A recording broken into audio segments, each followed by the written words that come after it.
Economist here. So I thought I would come out and talk in this video about owning your own economy, about taking responsibility for it, and considering that so many people are considering the uncertainty that's taken place. Most people want to know, what is it that I need to do? What is it that we should do? What can we do in order to fix the system? And really, I think what it comes down to is owning it for yourself, not to worry about what it is that other people are doing out there, because you're never going to be able to change what it is that somebody else is doing. You can only change what it is that you are doing and the meaning that you are giving things out there in order to conduct yourself in the most appropriate fashion. So understanding that you have to own your own economy, that is the most important thing in the entire world, about understanding finance, understanding government, understanding your retirements, your business, everything, right? Everything comes down to owning it yourself. Now, when you start to own your own economy, it's really starting to understand what it is that's taking place for yourself. Like, a lot of times people say, I can tell you what's happening. It's because of them liberal politicians, or it's because these greedy, corporate CEOs, or something of that nature. And those people have given it that meaning, and they have conducted themselves in a way that makes that very important in their life, so that when there is changes that happen inside of those particular governments, or inside of those particular law changes to whatever it is that's happening out there, that impacts them very much, because they have positioned themselves for it to impact them very much. Now, if you have no clue about what's taking place out there within the political arenas, or what's going on out there when it comes to some of the, law changes that are happening, and you are just conducting yourself in your own private little way, those things don't impact you in the same fashion. Now, yes, it will change the way that you may be doing business. The customer counts may be coming down because of something that may have happened within the government entities that are out there. DOGE comes in, shuts down a bunch of business that is happening, or a bunch of, say, government jobs. That is going to be very impactful to an individual's life. Like, they're going to say this is the entire economy, because to them that is the entire economy, right? Because every one of us owns it ourselves. But to somebody else who is not really involved inside of something like that, it may not impact their life at all. They may not have any change to it.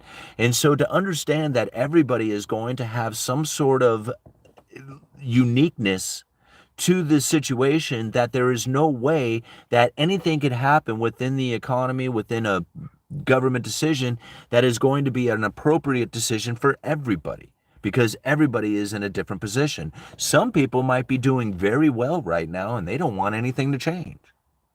Other people are suffering, and they need a lot to change in order for them to have a better way of life. Now, to understand that they cannot make it in any way, shape, or form happen in any other way other than what is going to exist. Now, hold on one second here, guys. Let me plug this in. I didn't realize how quickly my phone was dying here. Oops. This damn battery. All right, there we go. Clear there. Here, let me scoot this down a little bit. There we go. Sorry, guys. All right. So it's important to understand that whatever ends up happening within a government decision is going to impact everybody differently. And now most people say, hey, we need it to be easier way. Now think about that. When somebody says an easier way, what does that really mean? It means that they don't want to change anything about what it is that they are doing, and they want what they are doing to be the most appropriate decision, and they don't want to change about anything that they're doing. Like, they're saying, hey, if I conduct myself this way and you change, then everything would be awesome. You see? This is how most people end up suffering the consequences of political actions out there, because they are not adapting to the situation. They are not changing the way that they are behaving. They want everything else on the outside to change. So understanding, you have to own this. You have to own it for yourself. Everybody's economy is going to be different every single time. The business decisions that you make, the position that you have taken, everything is going to be very different. And so now when you start to internalize this for yourself, you don't worry about what it is that other people are doing. You don't even think about what other people are doing. You only worry about what it is that you are doing, right? And how it is that you are behaving and reacting to the situation that is occurring out there. As you start to see things happen, you have to adapt to that situation unique to you. Like for me, example, like I didn't change anything about what I'm doing. I work in the lumber industry. There's tariffs that are being threatened. There's all kinds of changes happening within the idea of the global trade of timber industries. There is so much that is going on, right? And now to me, I can't change any of that stuff. The only thing I can do is keep showing up for work and try to do the business. The business is slowing down. What I recognize is saying, man, if I have to take a cut in income, I cannot be in the position that I am right now because I have too much payments. So it's very important for me to get out of debt right now, as like no other path of anything other than alleviate every debt that I can find, right? Which isn't much, luckily for me. I've been carrying it for a while. But that's the position that I am taking, unique to me. Other people might be looking at it and saying, nah, I don't really need to do that right now. I got plenty of income. All this other stuff is not bothering me. I ain't worried about it. I don't need to take that sort of position. To me, that is critical. I have to take that position. I'm living a different economy than everybody else is because each and every single one of us has it differently for ourselves. I understand the monetary policy in a way that is unique to me. I try to share my view with people out here on YouTube. And I think I do a very good job of explaining monetary policy, especially coming from a working class point of view, that I think is going to be very useful to the individuals who have internalized that information. They can look at it saying, man, I am not hopeful or wishful or thinking that the government is going to be making the right decision. Instead, I'm looking at it saying, I think the Federal Reserve is looking to have elevated inflation, elevated interest rates to try and raise the neutral interest rate. And whatever happens within the political arena, right, is secondary to that. Right? That's the way I feel about it. Other people have given more importance to what it is going on in the political arena, and you can see it happening within their lives as they freak out and get very frustrated and have no clue about what it is that they're supposed to do because that political arena is a clown show. Right? What's happening with my life and the individual decisions that I make, I'm very secure in. I don't feel uncertainty. I don't feel all the chaos and dilemma that a lot of other people are feeling out there. I just don't feel it. I'm like people say, hey, you need to make this important in your life. You need to make tariffs important. You need to make this political arena very important in your life. And I don't. I put it very low on my importance scale. What I put on importance is the idea that I have had for a very long time coming from monetary policy, going back previous administrations, literally going back decades, and I'm very secure in my belief and understanding of what it is that the Federal Reserve is doing with their monetary policy, and now I'm not concerned. My level of concern that I hold about what's going on out there is very low. I am very secure in what it is that I am seeing. Now, believe me, there is a lot of worry when it comes to the chaos that could come from it. But again, like I feel that the position that I've taken position in gold and Bitcoin. I've, trying to buy into real estate. I've taken many avenues of distribution of wealth, right? I've tried to put this in, take many different avenues of it. So therefore, I'm not concerned about any one of them failing. Right? I mean, if all of it failed, that would be a very unlikely scenario that all of it could fail. Because when one of them does bad, the other one does good. Right? Because that's the way that I've done it. And so when I look out there and I see, man, that's kind of craziness. Oh man, that's going to really hurt some people. Oh man, the stock market's really flying around. None of that stuff really impacts me in a way that says, that is horrible. Look how impactful to my life that is. It's really not. That one goes down, the other one went up. I'm kind of even on it all. I don't really think about it as being a concern of mine at all. In fact, my level of concern is really low. Right? My only concern is getting out of debt so that I'm in a better position in case that my income happens to fall. That's it. That's my only concern. And that isn't much of a concern. It's pretty easy for me to deal with. All right. 10 minutes into this. It's politics controls the treasury, magic money, computers. I have paid attention to that. Well, I mean, do you think that the American politics has anything to do with the fact that two people outside of the nation are doing deals inside of dollars that have nothing to do with the United States? Doesn't have anything to do with our politicians, doesn't have anything to do with our corporations, doesn't have anything to do with the public people, not anything. Doesn't have anything to do with the United States except that they are creating a demand for dollars by creating a contract that is due in dollars. I mean, I think that's impactful. But then again, people can blame politics all they want for that. I don't know how that could be, right? My investment's taking a hit, but long term, I'm okay. Smoke that thumbs up like Cheech and Chong. Thank you very much, All Nighter, for the shout out to the thumbs up. Work, take care of our families, invest what you can, block the noise, and you'll be just fine. I bet Trump and Powell are like two little giggly girls together behind closed doors. White Dog, I couldn't agree with you anymore. I totally believe that. I think the two of them are like the best of friends. Like, I think they do slumber parties, man. That's how much they are that close. They are like, man, you are like my best friend. That's exactly the way I believe it. And they, on the outside, when they go out there in the public, Powell gives this, I don't care about Trump. Yeah, you don't bother me none, man. I don't listen to you. And Trump is like, I hate him. I want him gone. I want him out of there. And I'm thinking to myself, that is the lamest thing I've ever heard. Changing Jerome Powell will do nothing to change monetary policy.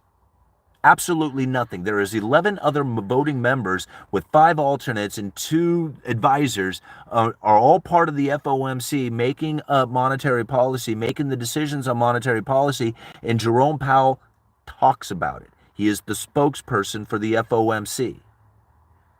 Yeah, he has decisions, he has advice, he has his guidance, he has all the stuff that he talks about, but he is just one of many other members of the FOMC, and removing Jerome Powell will do nothing to change monetary policy except the person who is delivering the message. That is it. That will be the only thing that changes. So to have so much time and effort and energy and thought and debate about how it is or whether or not he could remove Jerome Powell means nothing. Means absolutely nothing to monetary policy, except the delivery of the information. That person would change because Jerome Powell is the messenger. That's it. Right? So all of it is noise. It's all of it is to create fear and anxiety and uncertainty, and it works. Right? When did Trump get a Western accent? All right. If Brics is successful, how do you see that impacting your current outlook? First of all, I don't really go into what ifs, right? I'm not into what ifs. I'm into what is. What is taking place, because what is taking place is what I have to think about in order to make my monetary policy decisions for myself, right? I mean, so what is taking place? Are BRICS nations actually successful at creating a safe and liquid asset that's going to compete against the United States Treasury? I doubt it. I very seriously doubt that. Are they working on ways of doing deals with each other? Absolutely they are. But that's actually a benefit to the Federal Reserve when you really think about it, considering that if somebody is doing something to do transactions that's outside of the United States dollar, that means the demand for the Fed's liability, which is dollars, is reduced. They do not have to figure out a way to provide the liability to the world if the world is saying, hey, we're going to alleviate that problem by doing transactions in our own sovereign currency. Most people look at that as a problem. The Federal Reserve looks at it as a relief. How is it that they are going to provide the world with a safe and liquid asset, or how is it that the world is going to be able to do transactions without the safe and liquid asset of the U.S. Treasury and the Federal Reserve providing the world with the liquidity of U.S. dollars in order to have the currency to perform the transactions with? These are two things that most people do not consider when it comes to the BRICS nations and the rise of them, is that the BRICS nations who do not want to be the debtor, they all want to be producers, they would have to provide the world with a safe and liquid asset like U.S. treasuries. That means one of them or all of them together would then have to go into debt to the level that the United States has done. That's very difficult to do. Nobody wants to do that. The United States is the biggest debtor in the history of the world, but it also provides the world with the safe and liquid asset of U.S. treasuries by doing that. The BRICS nations don't want to do that. In fact, they want a gold currency. They want a gold currency because they want to be producer savers. And if you're going to be a producer saver, you don't want fiat currency coming in. You want gold for your production and for all your production. You want to save in gold. That's what the BRICS nations want. It ain't going to happen. It ain't going to happen so long as the United States dollars are in existence. And since they are not going to be the provider of the safe and liquid assets like U.S. treasuries, they have no chance of competing against the United States dollar. And unless the dollar completely collapses, and I mean fails completely, nobody using it, like open up your wallet, take out your dollars and throw them on the ground because nobody is accepting them anymore, that's not happening, not even close to happening. And until that happens, Gresham's law will always say that dollars will chase out the gold. People will hoard the gold, they will hoard the Bitcoin, and they will hand you dollars. So until the dollar completely collapses, BRICS do not have a chance. They can create all the transactions and all the other stuff that they want to do, but they are never going to be able to have a currency as an abundant as the United States dollar. They will never have a safe and liquid asset that is abundant as the United States Treasury without committing themselves to a path of unsustainable debt creation and then have the world convinced that they're going to pay it back like the United States has done. Very difficult to do. I have very little belief that it's going to happen. I mean, they're gonna try all they want, right? Even Russia and India were trying to do it, and it wasn't working out very well for Russia. They ended up with a bunch of rupees selling oil to India, and nobody wanted the rupees because nobody cares about rupees. Everybody cares about dollars. So now here Russia is sitting on a bunch of rupees they don't have any use for. The only place they can go with them is back to India. India, that works out pretty well for India. But it doesn't work out for Russia, who may want to use that money to purchase something from somebody else, but they don't want rupees. So what do they have to do? They have to sell the rupees for dollars because everybody will accept dollars. The moment that they go to sell those rupees, they start losing value. So they do not get as much value out of them by selling them out there on the market like that in order to acquire the dollars that everybody would truly want to use. BRICS nations don't have a chance. They don't have a chance until the dollar fails completely. Like, they can create situations, and I'm not saying that they're not. I'm not saying that they're not doing transactions. That's happening. But the amount of transactions they're doing is insignificant to the amount that the dollar is doing, and they have no chance to compete against the dollar because none of them want to do what the dollar is doing. It's just that simple, you know. If the dollar was to fail, then we can talk about something different. Until then, I just don't get any consideration that they're going to compete against it. And I'm not denying their existence. That's the difference. Like, they exist. They are actually, what I can tell, from what I can see, people are saying, hey, they're doing this. And I'm like, what you are talking about, as far as people saying this is going to take over and eventually destroy the dollar, is actually a benefit to the Federal Reserve. That's what I find interesting about it. See, even most people don't realize that everything in this world is counterintuitive to what they thought. I see, like, people were telling me, like, this whole Tesla fire, and I'm like, what the hell are you guys talking about, Tesla fire? Like, I didn't get that. And then somebody had commented, oh, there's all this vandalism taking place because everybody is all pissed off at Elon, and so they're setting these Teslas on fire and destroying them, and graffiti and spray paint and all kinds of stuff. And I'm thinking to myself, do you realize that's a benefit to Musk? Like, that is a total win for Musk, for Tesla. Think about that. That is an insurance claim on a car. You're probably not going to be able to replace it, or replace the parts or fix it. You have to replace the entire car. It's another sale.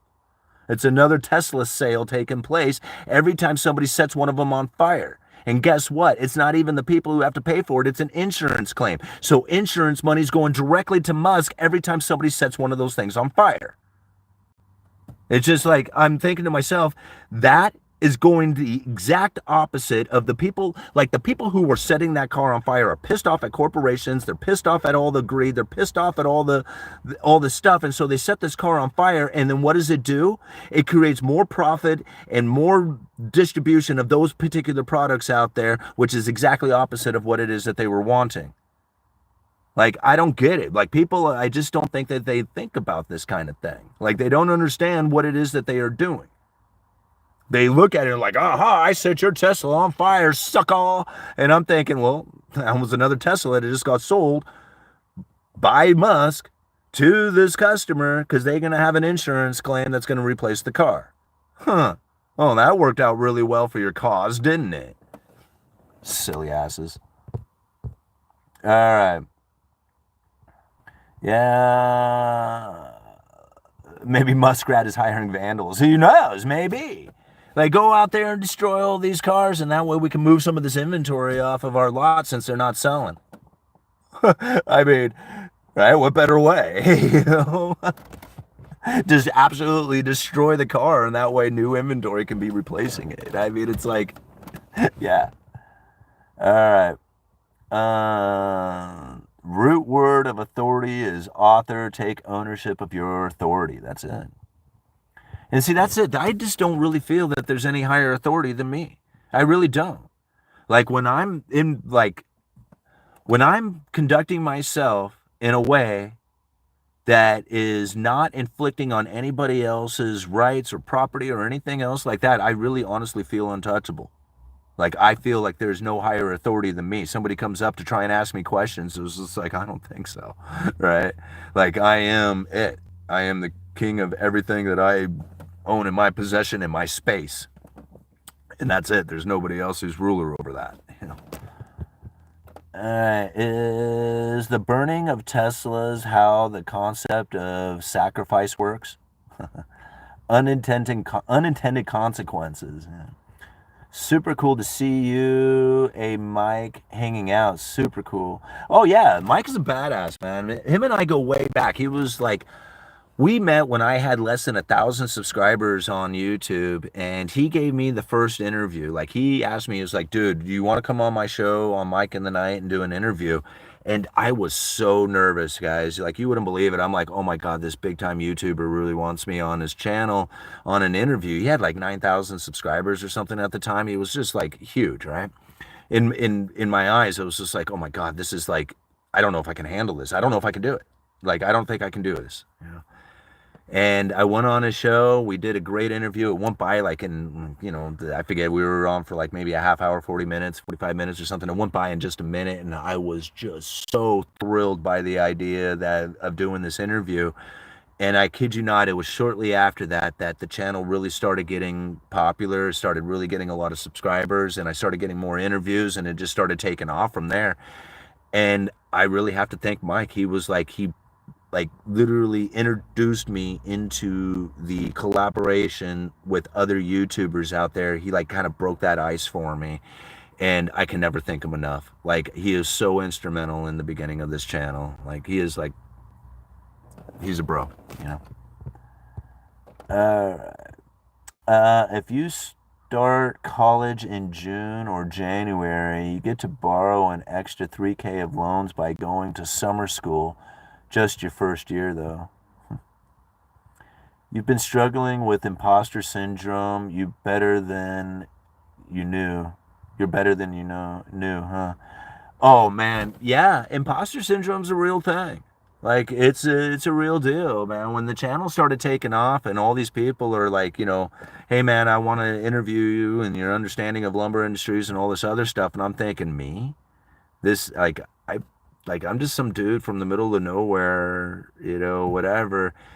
And I just really, honestly, I'm thinking, man, at some point people are going to figure it out or whatever, you know, and then I'm not like, you know, I'm not whatever it is they think I am. I don't know what the hell they thought I was, but anyway, I'm figuring, okay, well, I eventually have a run rate, you know, and so I just figure I'll just run it until it ran out or whatever, and it never ran out. Like, it just never literally ran out. I just kept getting, it just kept getting bigger and bigger, and things, just kept like going and speaking at conferences and stuff like that. I'm like, what in the world is going on, man? I thought this thing would have ended by now, but it didn't. It just kept getting bigger and bigger. And, at some point, like, I myself ended up kind of regressing a little bit on it, just trying to figure out what it is that I really wanted to do with this channel. And it kind of went stagnant a bit, in my opinion. Like, yeah, I was just kind of just going with the flow, just kind of putting out the videos every single day and just kind of staying in that energy, not really trying to do anything else with the channel. But I think that was really me just kind of regrouping and understanding that, yeah, I really have something going here, and that I can make it bigger, and that I can make it very serious, in a way that, spreads out to many platforms and many different, products out there that I could, possibly sell or something of that nature. I'm like, I had to like literally regroup and think about that being the case, and being part of it, because I didn't know what I was doing. I was just putting out videos and it was taking off, and I'm like, oh man, and I think that's part of it, like letting go of the whole idea that trying to be successful at something. Like, I wasn't trying to be successful at YouTube. I wasn't trying to do anything. I was just doing it. I was just in it. Like, whatever was happening, I was just going for it.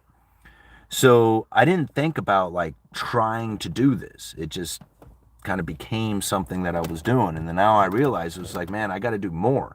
So when I think about trying to do more, that wasn't the energy that got me here.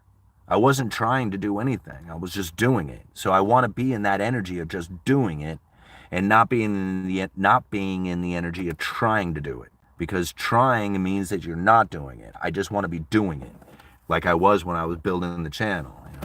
And once I'm there, I feel that the channel will no longer feel stagnant to me, but then feel like it's growing again. But I got to be in it. I got to be doing it.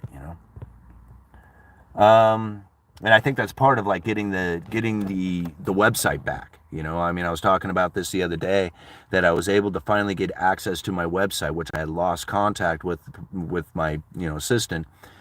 So now that I have access to the website, it's kind of giving me this inspiration. Like, well, you got the website back, maybe you should do something, yeah? And I'm like, yeah, maybe I should. All right, do you think the Fed will change their strategy eventually? Yes, they will. Yes, absolutely. I do believe the Federal Reserve will change their strategy at some point in the future. But as of right now, what I express as far as their strategy, I have no expectation of them changing that anytime soon. Right? We are going to find, when the consensus statement comes out, their long-term policy strategies, that's going to come out here in the few months. We are going to read through that consensus statement, and we are going to find their current monetary policy strategies, right? Which is very different from what a lot of people are going to be talking about on the mainstream media. We are going to be breaking it down differently, because we understand the strategies today. We are going to understand the difference between what it is that they're doing today and what it is that they plan on doing in the future once that statement comes out. Until that statement comes out, I'm sticking to my guns. I'm sticking to my guns on what it is that I feel that the Federal Reserve is attempting to do. And that is to keep interest rates moderately above 2%, or keep inflation keep inflation elevated at the 2%, above the 2% target. The long-term inflation expectation is the 2% target. It's an average inflation rate over time that they're looking for. That, I don't think, has changed. Not in any way, shape, or form, not for years. Right? Other people see it differently. They think that the Fed is flying on the seat of their pants, that they just all of a sudden created this uncertain, like they're now in these uncertain times. No, not even, right? The uncertainty is part of their ploy. They are out there, 5-6 different articles that I have found so far from 6 different Fed officials talking about uncertainty, and we have been talking about it in the recent videos, talking about the uncertainty. The Federal Reserve is definitely using that to create an environment out there of people having no clue of what it is that's going on, so that in the future, in the next coming weeks and months, they will be using their words to guide the markets. But if you are certain today of the outcome, it wouldn't work. They would not be able to use their words. They have to create the uncertainty today so that their words will have more of an impact going into the future. It's working. It's totally working. Watch it happen. right?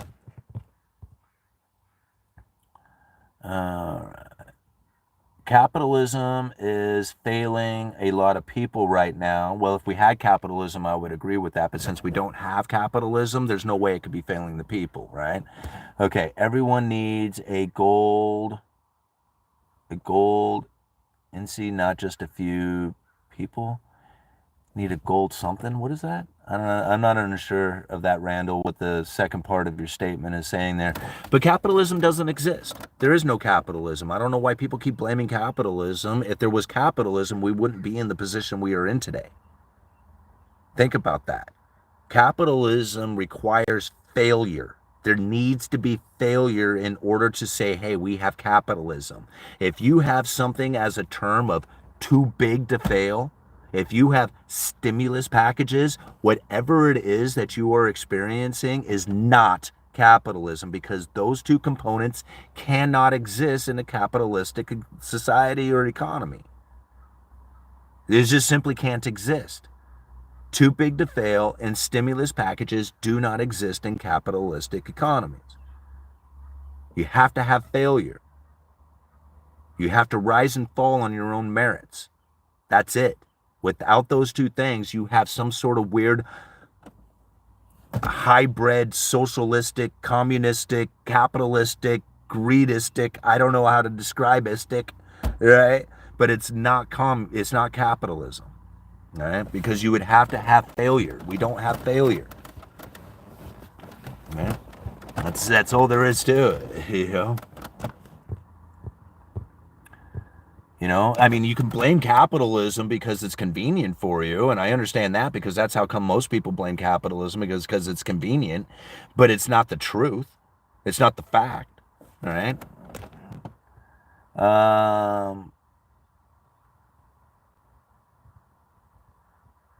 Okay, this is capitalism. It's not. It's not capitalism. You're wrong.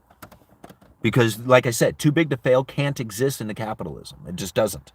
So when you have too big to fail, when you have everything that happened during the great financial crisis proved that we were not in a capitalism. There was no capitalism. That was complete socialistic, if not communistic behavior, right? I mean, straight up. Bailing out corporations, golden parachutes, stimulus packages, massive money printing, all that other stuff, that doesn't, no. All those things should fail, right? All of it should fail. All those corporations, all the banking system, all that stuff should fail. When Obama says we stepped away from the brink, we are not allowed. That's another way of saying we are not allowing capitalism to exist. We are stepping away from the brink. All right. I mean, you could let capitalism work. You could let the failure happen. You could let it clear out the dead undergrowth so that we can actually have a rise of real strong policies and economic conditions where we have producers savers again. But no, we're going to step away from the brink instead. Right? We're going to step away from the brink, and we're going to go into communistic, socialistic behaviors in order to save the people. Because they're too big to, because of the too big to fail. I mean, if they fail, it's all over for us all. All right. All right. We have crony capitalism. Okay, you can call it that. It's still not capitalism. All right. We are born because you have too big to fail. You have private gains and public losses. That is not capitalism. That's crony capitalism. That's fakery. Right? It's lies. We are born with everything we have ever need to survive, yet our whole lives we look outside. Oh, I agree with that, man. And the more I'm realizing that, the more I understand it too. You make sense, Simon. Thanks. You're for the education. You bet, Randall. I mean, it's just my perspective, you know. I mean, it really is.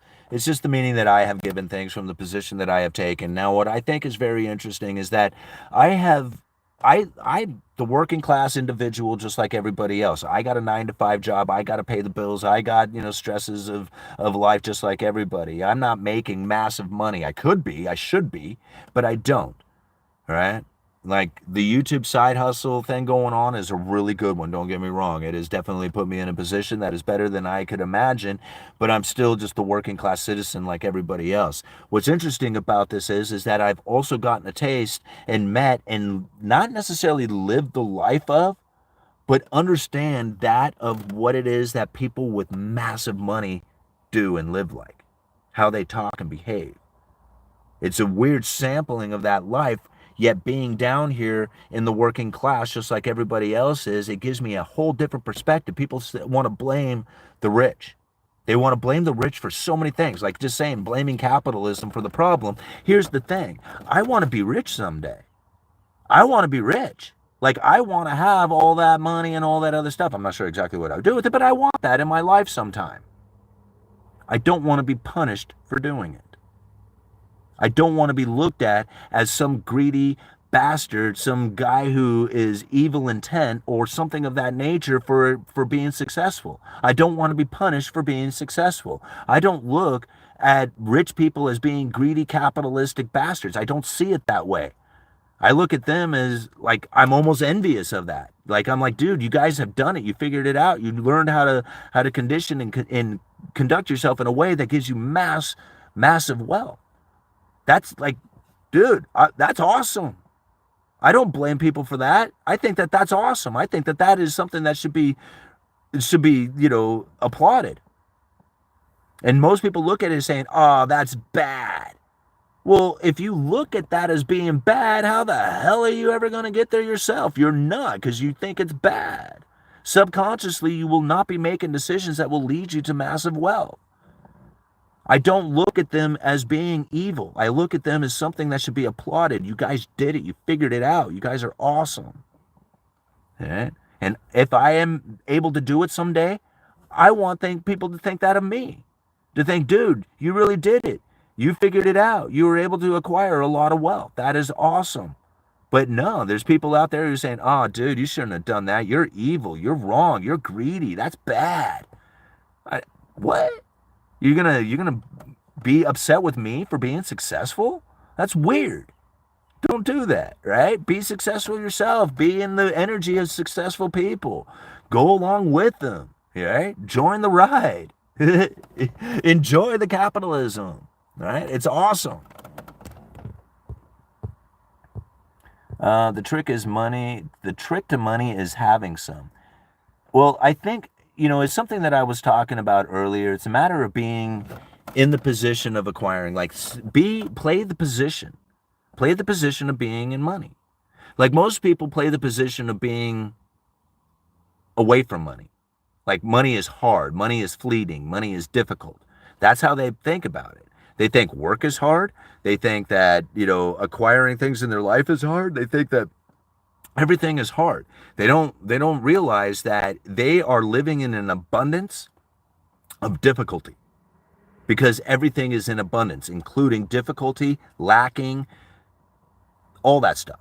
That is there's an abundance of that as well. There's an abundance of wealth, there's an abundance of lacking, and you have access to both of them if you put yourself in that position. Most people put themselves in the position of lacking because that's the way they were raised. Bills were difficult to pay. Dad was constantly trying to figure out how to make more money. There was never enough in the household. There was all these issues that people had in their mind that led them to believe that money is very difficult to acquire, but it's not. Money is easy. It's an energy just like everything else. In fact, things that come in an abundance is easy. Things that come in limitation is hard. Think about that. Abundance is easy. It's easy flowing. There's nothing to it. It's really, it's like, it's when the limitations is hard. Just being in a limited mindset, that is hard. It's slow. It's difficult. Being in an abundance mindset is easy and massive and lots of. It's not hard to do it. But it is difficult to change your mindset of it. For me, it's just like, okay, being in the flow of money, right? This is the problem that I had faced. I put myself in the flow of money. I got a day job. I got a side hustle. I got I got YouTube going on. I got affiliate things that I'm trying to sell. All this other stuff that I got going on. I got these different ways of making money, and it's flowing towards me. But then I realized it's flowing right back out the other way. When you think about it, it just goes right past me when I got debts, car payments. I got all these other things. So even though I'm in a position of being able to have money flowing towards me, it flows right past me because I have debts. So get rid of the debts. Now I have money coming towards me that I can then hold on to, right? Now, all of a sudden, I'm in a position of receiving. I'm not in a position of the flow of money. I'm in the position of receiving money. And all I had to do was just eliminate the debts out of my life so that it doesn't flow past me anymore. That's the energy I had to change. It was just like, what do I got to do? Right? And I was just like, well, for one, you were already planning on being out of debt by now. So since you're not out of debt, the money keeps flowing past you. Stop that. Don't be in that position. All right, that's easy enough. I don't really have to change anything else about my life. All I have to do is eliminate those particular things, and then the money will start flowing in a way that I can receive it instead of flowing past me. That's it. It's just a being in the right energy. Most people don't know how to do that because as soon as they're done with their job, they're thinking, okay, whew, 9 to 5 is over. Now it's me time, right? So they'll go down to the bar and they'll hang out down there, but that's not the energy of money flowing towards you. That's money flowing away from you because every time you take a drink of beer, you have to spend money on that, right? So all of a sudden, they went from being in a position in which that money was flowing towards them, and they went right from that position to another position that they have taken where money flows away from them. Oops. All right, you were close. If you had taken that position from money flowing towards you, and then you went over to another position where money flows towards you, all right, now you're in the energy of money flowing towards you. But now they are like, no, I'm done with that. I want to go do something else with my life that is not that, right? And then they end up unwinding everything that they did that was the correct way, or the more appropriate way. I shouldn't say correct. Whether it's correct or not is up to you. You must buy the bar. Yeah, see, that's it. You go down and buy the bar. That way, when you're down there drinking, you're drinking and paying yourself. All right.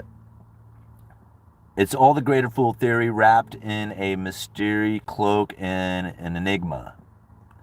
All right. I don't want to run a bar. All right. For those that have never left the resort, you're never seen poor. People love to talk about the money that they spend. Nobody wants to talk about the money that they save. Yeah, I don't know. I mean, I don't really spend money. I talk about all the money I save, but then again, like, I'm not really in a, like, I don't know.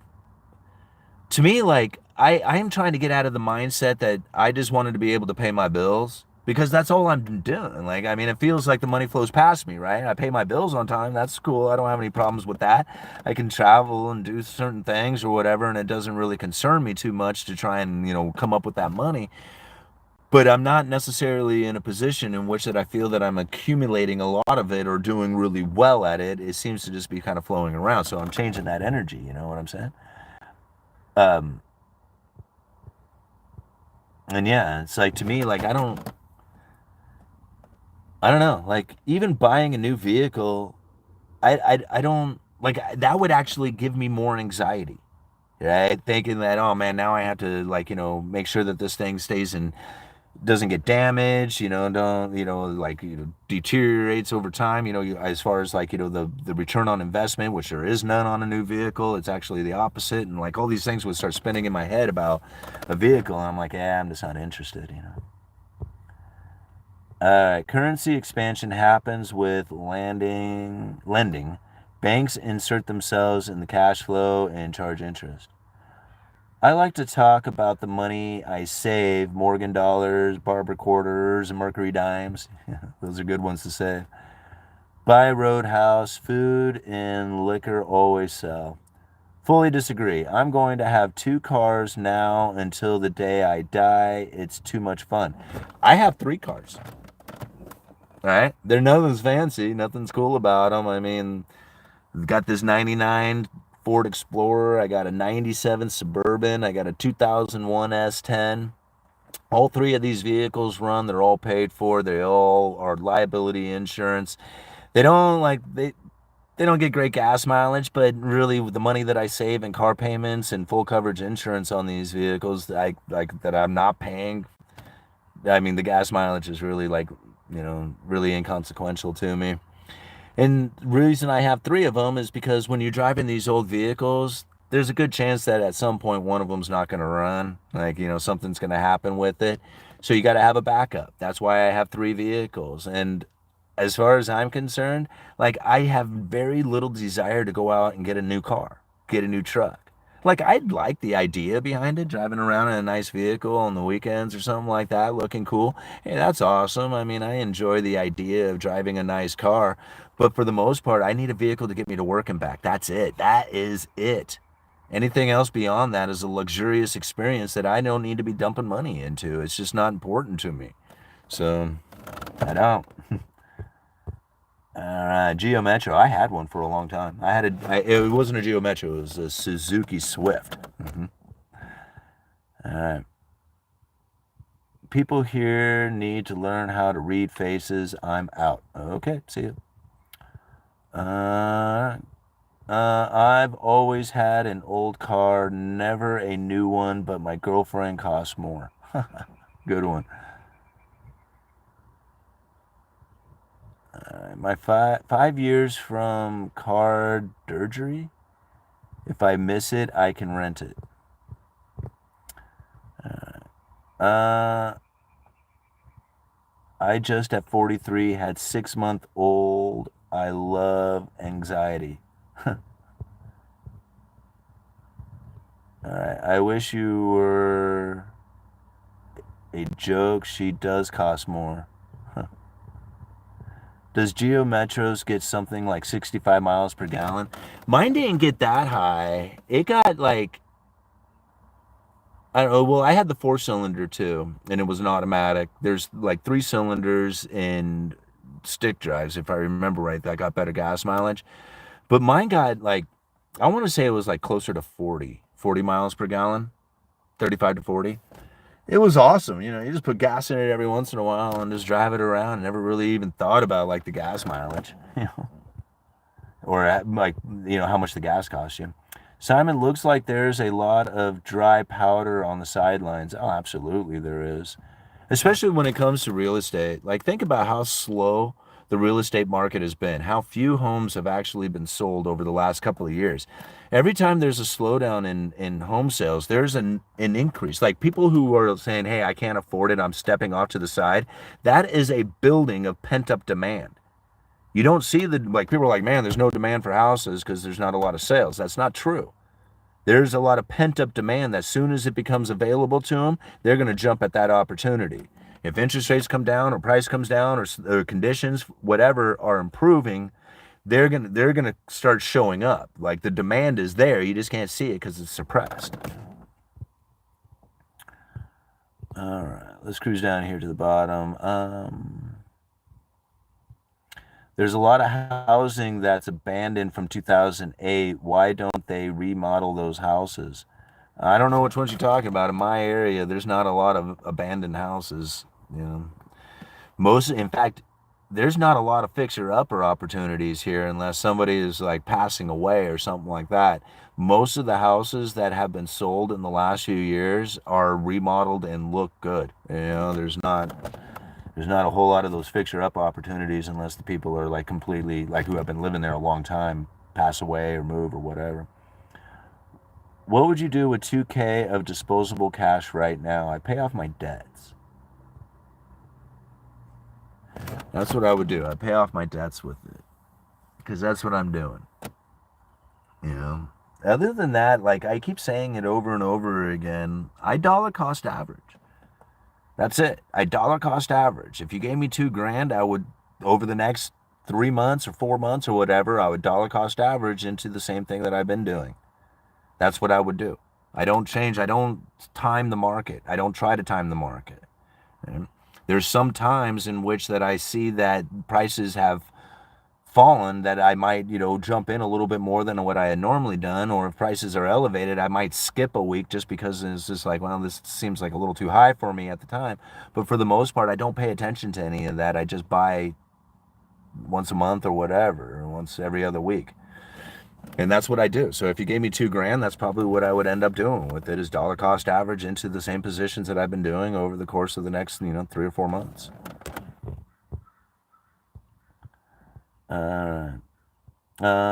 He said disposable cash. That means he has no debt. Yeah. Okay. And again, I just kind of said it, right? If I, like, me personally, if I had it, right, I would pay off my debt. If I didn't have the debt, I would dollar cost average into those positions.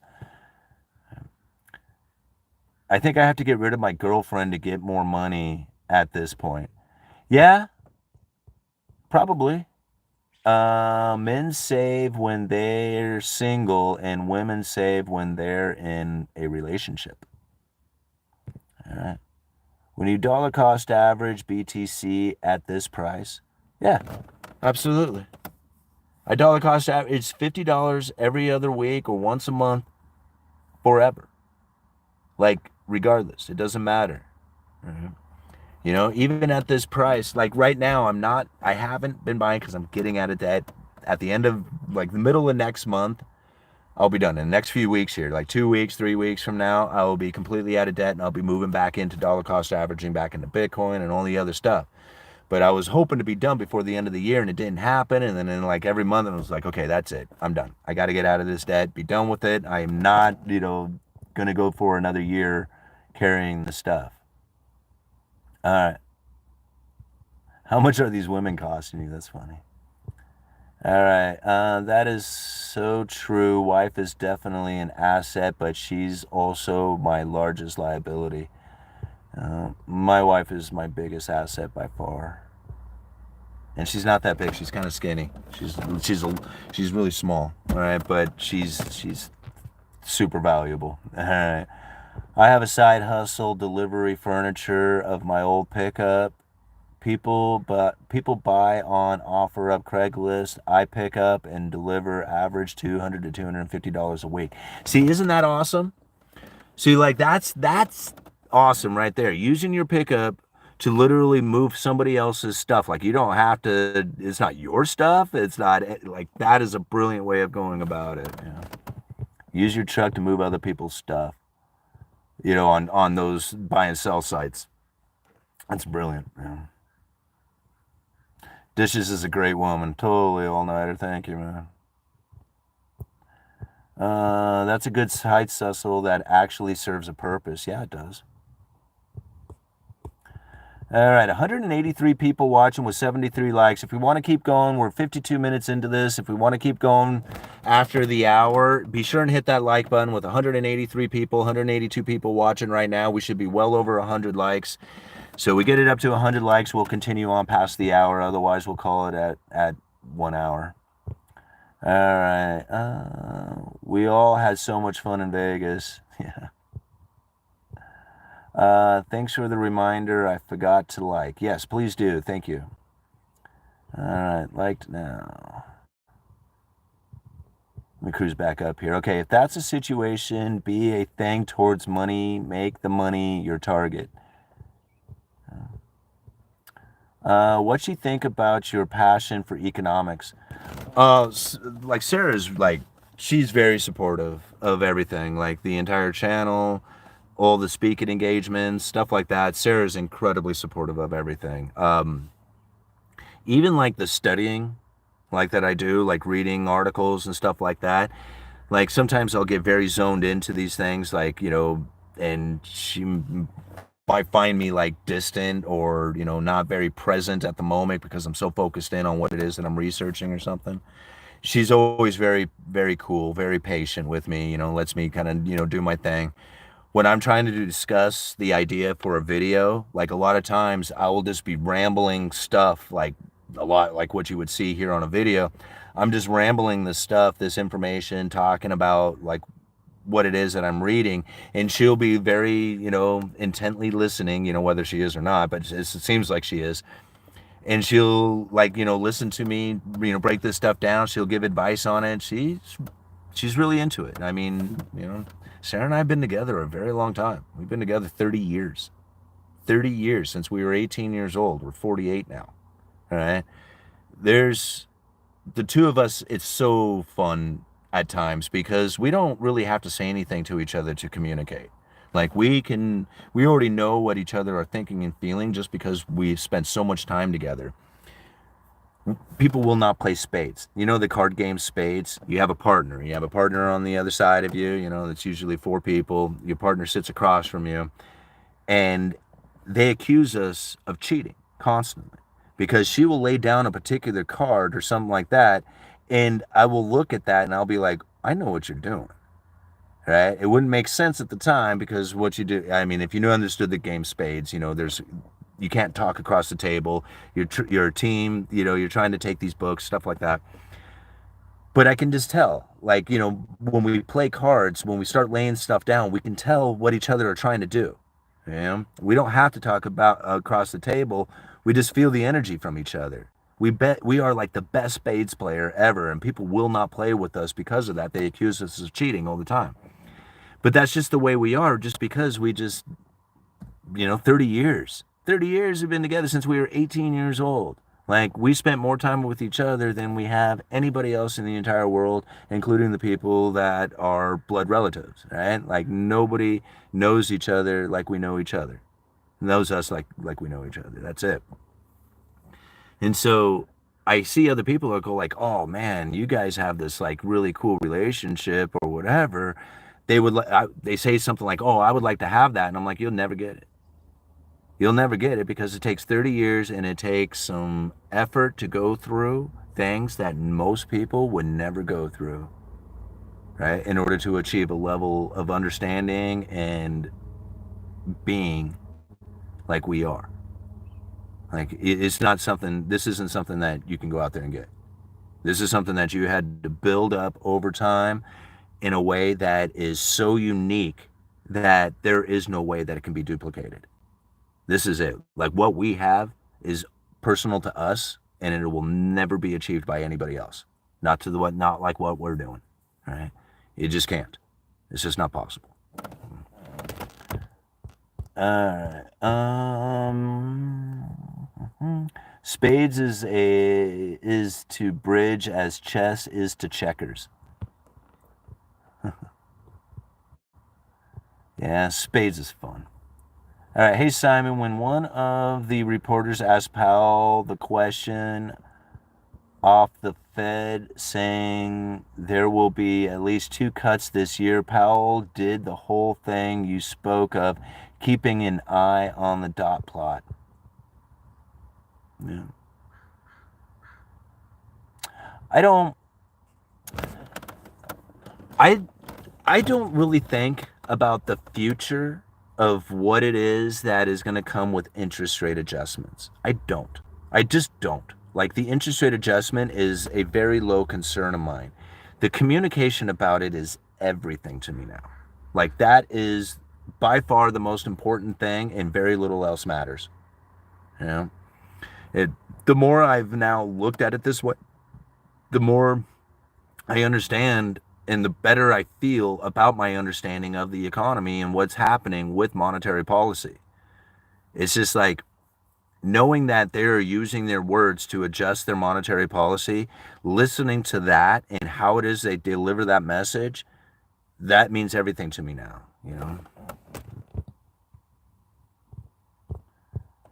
All right. We're 96, 4 likes away, guys. If you can get it, just 4 likes away in less than 2 minutes. Go hit that like button. Agree, Simon. Lost my husband last year and we were 40 years. Yeah. Like the sands of the hourglass, these are the days of our lives. Has anyone played 31? Seems to no one has ever heard of it. Yeah, that's a new one to me. Wives will take care of your physical well-being, and that to me is all a man needs with communication. Nah, it's more than that. I mean, Sarah takes care of me in an awesome way. Like, what's funny is, like,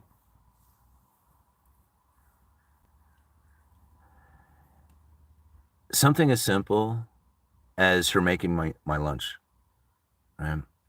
And I go to work and I have this lunch that is, now, I didn't make it. Sarah made it for me. Right? And other people say, I pull out the sandwich, it's all wrapped in tinfoil. And somebody say, what kind of sandwich you have? I say, I don't know. I don't know what kind of sandwich I have. And they say, you didn't make it? I said, no, I didn't make it. And I said, but I guarantee you, it's probably going to be one of the best sandwiches that you have ever seen, for as simple as it is. I open it up, peanut butter and jelly. Not fancy at all. I said, here, you guys want to see something? Check this out. I open up that sandwich, and the peanut butter and the jelly is spread completely to the edges, so that not one single bite of that sandwich will be missing any peanut butter or jelly. Right? She makes sure that it goes all the way to the edge. And I said, and you want to see something else? Check this out. She put cheddar cheese on it. She knows I love cheese. She knows I love cheddar cheese. And she put 2 slices of cheddar cheese on that peanut butter sandwich, which sounds weird, but to me, that was the most beautiful thing in the world. And this sandwich is stacked up and wrapped in very neatly and tightly. Right? You know how much that those guys envy that they don't have something like that in their life? And I think to myself, God, I am so happy with this thing. Right? That's how simple it is. Shit like that, right? I can go out there and I can work really hard and I can put, a lot on the table. I can buy the house, I can buy the cars, I can buy all the other things, right? But being able to do that in a way that says, hey, this is going to be consistent. This is going to be stable. This is always going to be here. When you go down to the grocery store, just load up the cart. Load it up. I know you know how to shop. I know you're not going to go and just dump money and just, spend money willy-nilly. Load up the cart. You don't have to count what goes in there. It'll be there. The money will be there. That's what I provide for her. That's security. That's stability. All right? That's what she wants in her life. I love that sandwich. Pretty easy. All right? Uh-huh. All righty. You need to get a lunchbox. Save on the tinfoil. Yeah, you're probably right. Only male friends know 39 years. Roommate 31. Male friend passed 2 years ago. Nice. Oh, it's the only male friend you have? Yeah. That's, damn, that's beautiful. Yeah, well, thank you. Yeah, the older I get, the less male friends that I have. In fact, the less friends I have in general. I'm male, female, but it's the less friends I have in general. I find like the guys that I mean, for a lack of better terms, high value, right? Ones who are in business, ones who seem to be going somewhere, ones who are family oriented, all that other stuff. They don't have time. They don't have time to screw. They don't have time to goof off or go and just relax and do things. No, they're busy, right? They're busy chasing their excellence. They're busy with their family. They're busy doing their thing, and so it's like you almost become unavailable, right? Guys who are available, they're not doing anything, right? Yeah, I mean they're great guys. Don't get me wrong. They're wonderful dudes, right? But they're not advancing through life. They're not doing business. They're not chasing the excellence. So it's an unfortunate, very lonely world for guys who are trying, guys who are pushing themselves. It's a very lonely world.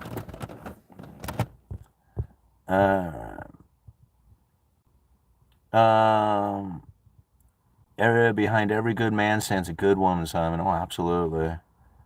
That is so real, Yui. Yeah. Thank you.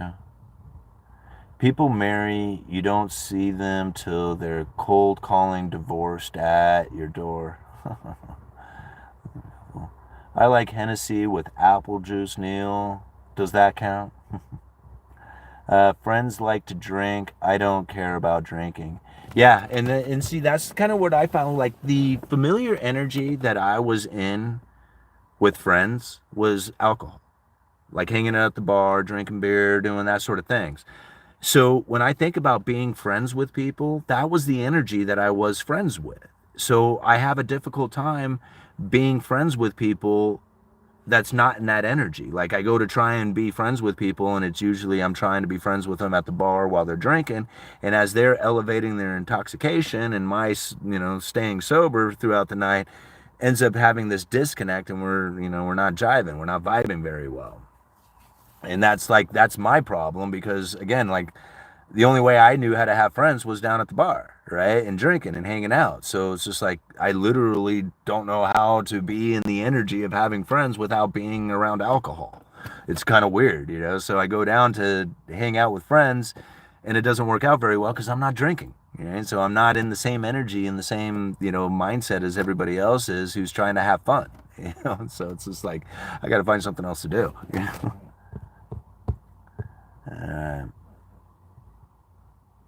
I like weed, not alcohol. Well, good for you. I'm kind of in the same boat.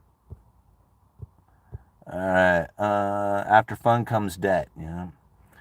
I knew a coal miner who would fold up the aluminum foil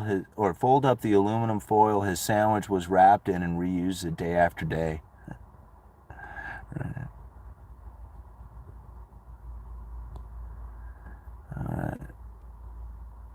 Do you think a young woman can learn that? What, like, can a young woman, like, learn to be in the mindset of, like, somebody like my wife Sarah is? No, you don't learn that. You are it. That's it. Right? You have to understand, like, we went through some shit, right? Like, most people are like, God, you got this beautiful relationship with your wife. It sounds so amazing. You're like, it's just so credible. It's just like, yeah, it really is. You realize how hard it was to get there. Most people would never have gone through the experiences that we did in order to achieve this sort of level.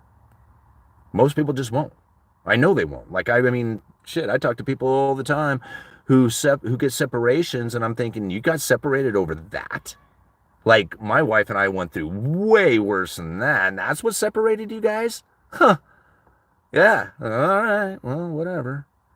Like, that's, like, literally most people will never do it. You can't learn this. You are it. That's it. That's the only way it is. And, like, I think one of the other things that's a difference from nowadays comparatively to, like, when Sarah and I got together is, like, the way social media has changed the way that relationships are viewed nowadays is so odd, right? Like, you got to think, my wife grew up watching Little House on the Prairie.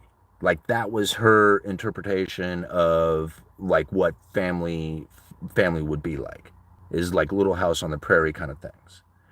Nowadays, you don't have that kind of impression put into people. Like, they don't even consider that sort of lifestyle, right? Even though it was just a TV show from back in the day that wasn't really reflecting a modern day or anything, these were impressions that were put into her. She went to church all the time, had this impression put into her. She's not very religious any longer, right? Although you could probably ask her just about any question out of the Bible and she would be able to answer it.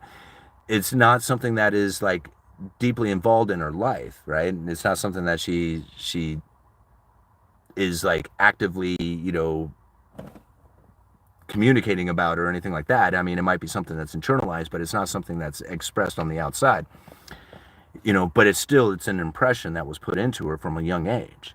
Now, don't get me wrong, there was a lot of issues that both of us had growing up, a lot of alcoholism in both of our lives, especially on her side, the deterioration of the family unit because of it and all that other stuff. Like, there's some havoc that had come from it. I don't mean to talk about her business too much, but it's just the facts of life that we all go through. We had in ourselves to deal with that. Like, this is how we thought family was alcohol, like fighting, like, stuff like that. Not necessarily physical, but just like, verbal fighting and emotional, like, hurtfulness going back and forth. This is something that we experienced a lot of growing up. And then we thought that was how you lived your life. And we did that for a long time. It took us forever to figure out how it is that we were supposed to communicate in a way that says this won't lead or deteriorate into an argument. I can actually express who it is that I want to be, how it is that I feel. She can do the same without either one of us feeling upset or irritated by the other one's, thoughts or actions that we have been taking, but to be more understanding of the situation and to be more, compassionate about the way that we, feel about things that are going on. I mean, you think, like, over time you change. You definitely change. And if one person is changing and the other one's not, I guarantee it's going to create conflict. If one person is growing and the other one is staying still, there's going to be conflict. It's going to happen. So if one's growing, you got to get the other one to grow with you. Whether it's with you or on their own or whatever, there's got to be growth that's happening from it, because one of them is going to move away from the other one. All right? And this is some of the things that we had faced as we were, 18 years old, trying to figure things out, as life started continuing on and having kids and all the other stuff that was happening from it. It was like we weren't necessarily jiving the same way, right? And there was a lot of conflicts that were coming from that. Once we kind of realized that this was happening, we had to regroup and learn literally how to communicate with each other again. Once we figured that part out, the communication really started to create a much better relationship, and it took a lot of years of practice to do this, right? Now that we're at a point in which that the communication is so easy, it's so free-flowing, it's very natural, even when there's discussions of like something of irritation happening, it doesn't lead into battles or verbal fights or anything like that. It was so long to try and figure out how to do that, right? And again, we've been doing this since we were 18 years old, and really I just feel like we are just now coming into the point where it's becoming like a good communication practice. How it is that we were able to stick it out for all the decades prior is beyond me, but we did. Most people don't.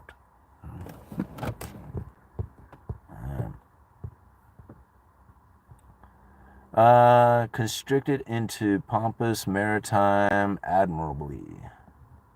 All right. Let's see here. Rural PETAs until we're not. It took 26 years. PF rode to bike like a young Mormon telling peeps how to live their lives, how to live theirs. Appreciate you sharing the honesty. It's not always perfect. Nothing. It's not. I mean, it's funny because I like having the Facebook page, and I show nothing but excellence coming off on Facebook. It's just like nothing but good times, excellent stuff, never anything that's like negative or deteriorating, because I see people who do that and I'm thinking to myself, you gotta delete that off there. I mean, I don't like, next time I see you, I'm gonna think you're thinking that, right? When people look at my stuff, it's always just like, man, dude, you're living the life. And it's just like, that's exactly what the impression that I want to put out there. Right. And it's like, to me, it's all like Facebook, it's all fakery, it's all this, like I told a buddy of mine, I was like, dude, we should set you up with a Facebook page and show you doing nothing but like snowboarding and surfing and motocross and, just doing all the like the badass stuff in life, like skydiving and everything. Even if it's AI generated, we should just make it up.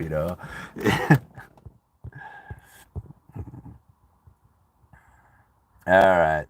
This guy is still in the car. Oh, yeah. I'll always be in the car. Why would you be anywhere else? You get the best sound quality in the car. All right? Very consistent. It's artistic advertising. Yeah, it is.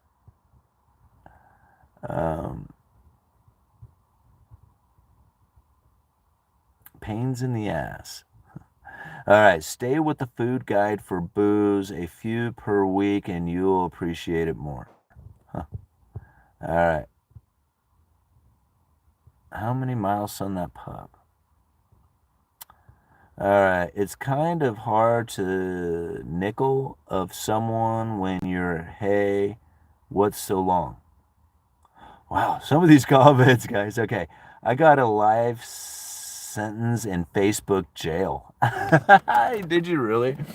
Yeah, I've heard a few people getting kicked off of Facebook for some of their comments that they made. I rarely comment anything negative. Everything that I have is either a joke, it's funny, it's absolutely positive. Everything that I do on Facebook is just showing me in like the just grandest of light, Gold or Bitcoin? Gold. All right, it's not Trump Tower, but I like it, Simon. Yeah, thank you. It's kind of hard to leave someone when you're not with them for so long. What did you post, Deja Vu? Crystallized osmium. It's so funny. Guns, talking about guns, huh? Trump Tower is kitchen away. Huh. All right. Facebook doesn't allow you to block permanently people you may know, reels, or other suggested groups.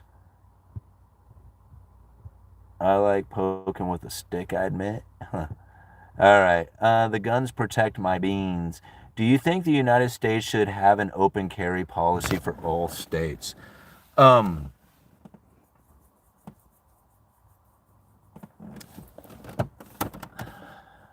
I'm not going to get into, because to be honest, I don't look into every single state and the gun laws that are there. But as far as I can tell, the open carry of an unloaded firearm cannot be infringed upon, right? The loaded firearm can be. So, for example, there is a no open carry in the city limits of Astoria. It's City Ordinance 5.010, right? So no open carry of a loaded firearm. However, constitutional rights allow you to be in possession of a firearm. They cannot create a law that is in violation of the Constitution and makes that law in void, right? However, they can create a law that says you're not allowed to you're not allowed to open carry a loaded firearm. So you have to be able to carry your possession from one location to another without breaking the law. But if you can't carry that firearm from one private location to another without breaking the law, that's a violation of the Constitution. So they can't do that. Now, I'm not sure exactly what would be the point of open carrying an unloaded firearm, but ultimately, I don't believe that there is any laws that restrict you from carrying an unloaded firearm, right? At least from what I can gather in my own local laws and the constitutional rights that you have to be in possession of a firearm. From what I gather, unloaded firearms, like they can't stop you from that, you know. Now again, I'm not trying to tell you to go out there and just, do whatever the hell you want with your firearm in such fashions. But that's what I've learned from my local laws and what I know about the fact that you're not allowed to open carry in the city limits of Astoria, but that's only a loaded firearm. I went and read City Ordinance 5.010 to clarify that. So if I ever get stopped, if I happen to be carrying a firearm, most likely it's going to be unloaded because I would understand what the laws are, and I'm not going to identify myself, and I'm not going to do anything other than allow the officer to inspect the firearm to make sure that it is unloaded, and then I'm going to ask for my firearm back, and I'm going to be on my way. But I don't carry firearms, right? I don't, that's not me. I have no problems with it. In fact, I would prefer more people carry firearms. I would prefer that. Now, I don't want to see it, so I would appreciate it if they were concealed, right? Because I just don't want to be in, I don't have any problems with people owning them. I own them myself. The sight of a firearm doesn't scare me by any means. I don't have any worry or anything like that when I see them. I just don't want to live in a society that has that going on. I want to live in a society where firearms are not an object. It's not something that we have to deal with, right? To me, it's like anything else out there. I don't need to see kitchen knives, right? That's not something I want to see people carrying around. Whether they have an intended use for them or not, I don't care. It's not something I necessarily want to see. It's just, same thing with a lot of stuff out there. My personal opinion. Open carrying of a firearm doesn't bother me. I would much rather people carry firearms, and I would much rather them have it concealed. I personally will not get a concealed weapons permit. I don't ask for permission for anything, all right? I mean, obviously I have to ask for permission to drive a car, but I don't ask for permission for something that I already feel I have a right to do. So by asking for permission, are you relinquishing your rights? I mean, literally by saying I got a permission slip to have this firearm concealed. Now all of a sudden, I don't have the right to remain silent to a police officer when I get pulled over because I have to inform them on whether or not I'm carrying. All of a sudden, I lost my right to be silent because I asked for permission. I asked for permission for something I already had a right to do. Why am I doing that? Just to relinquish even more rights by saying that I have to tell the officer on whether or not I'm carrying. Right? You see how you losing your rights by simply asking for permission? Now, I know a lot of other people won't see it this way.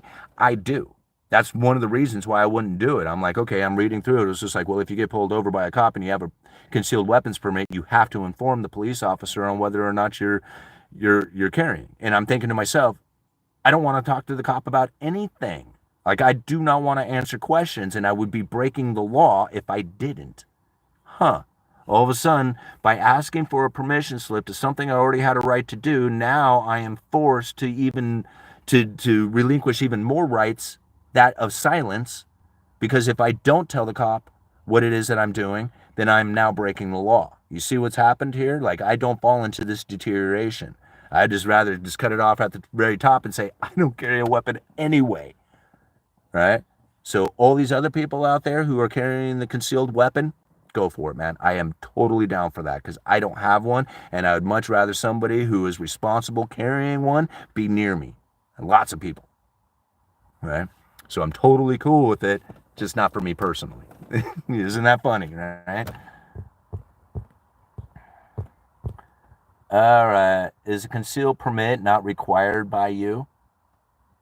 I don't carry. So no, it's not required. Right? I don't require a concealed weapons permit because I don't carry. And if I do carry, it's open carrying, and I'm doing it for an intended purpose, like usually going hunting or shooting practice or something of that nature. I just don't carry a firearm for no particular reason. Right? Now, I understand I have plenty of buddies who do, and I am glad that they do. I am glad that there are people in society who have their concealed weapon. I am approving of that. Like, I don't have a problem with it. I'm talking about me personally. It's just like owning your own economy, right? I own my rights. I own my freedom. And I understand that a lot of people might say, well, no, carrying a firearm is freedom. I can carry a firearm. I know how. I could do it if I wanted to. I'm choosing not to because I don't want to. And I don't want to see it. But I don't have a problem with people doing it concealed. In fact, I'm very much approving of it. I wish more people would do that. You know?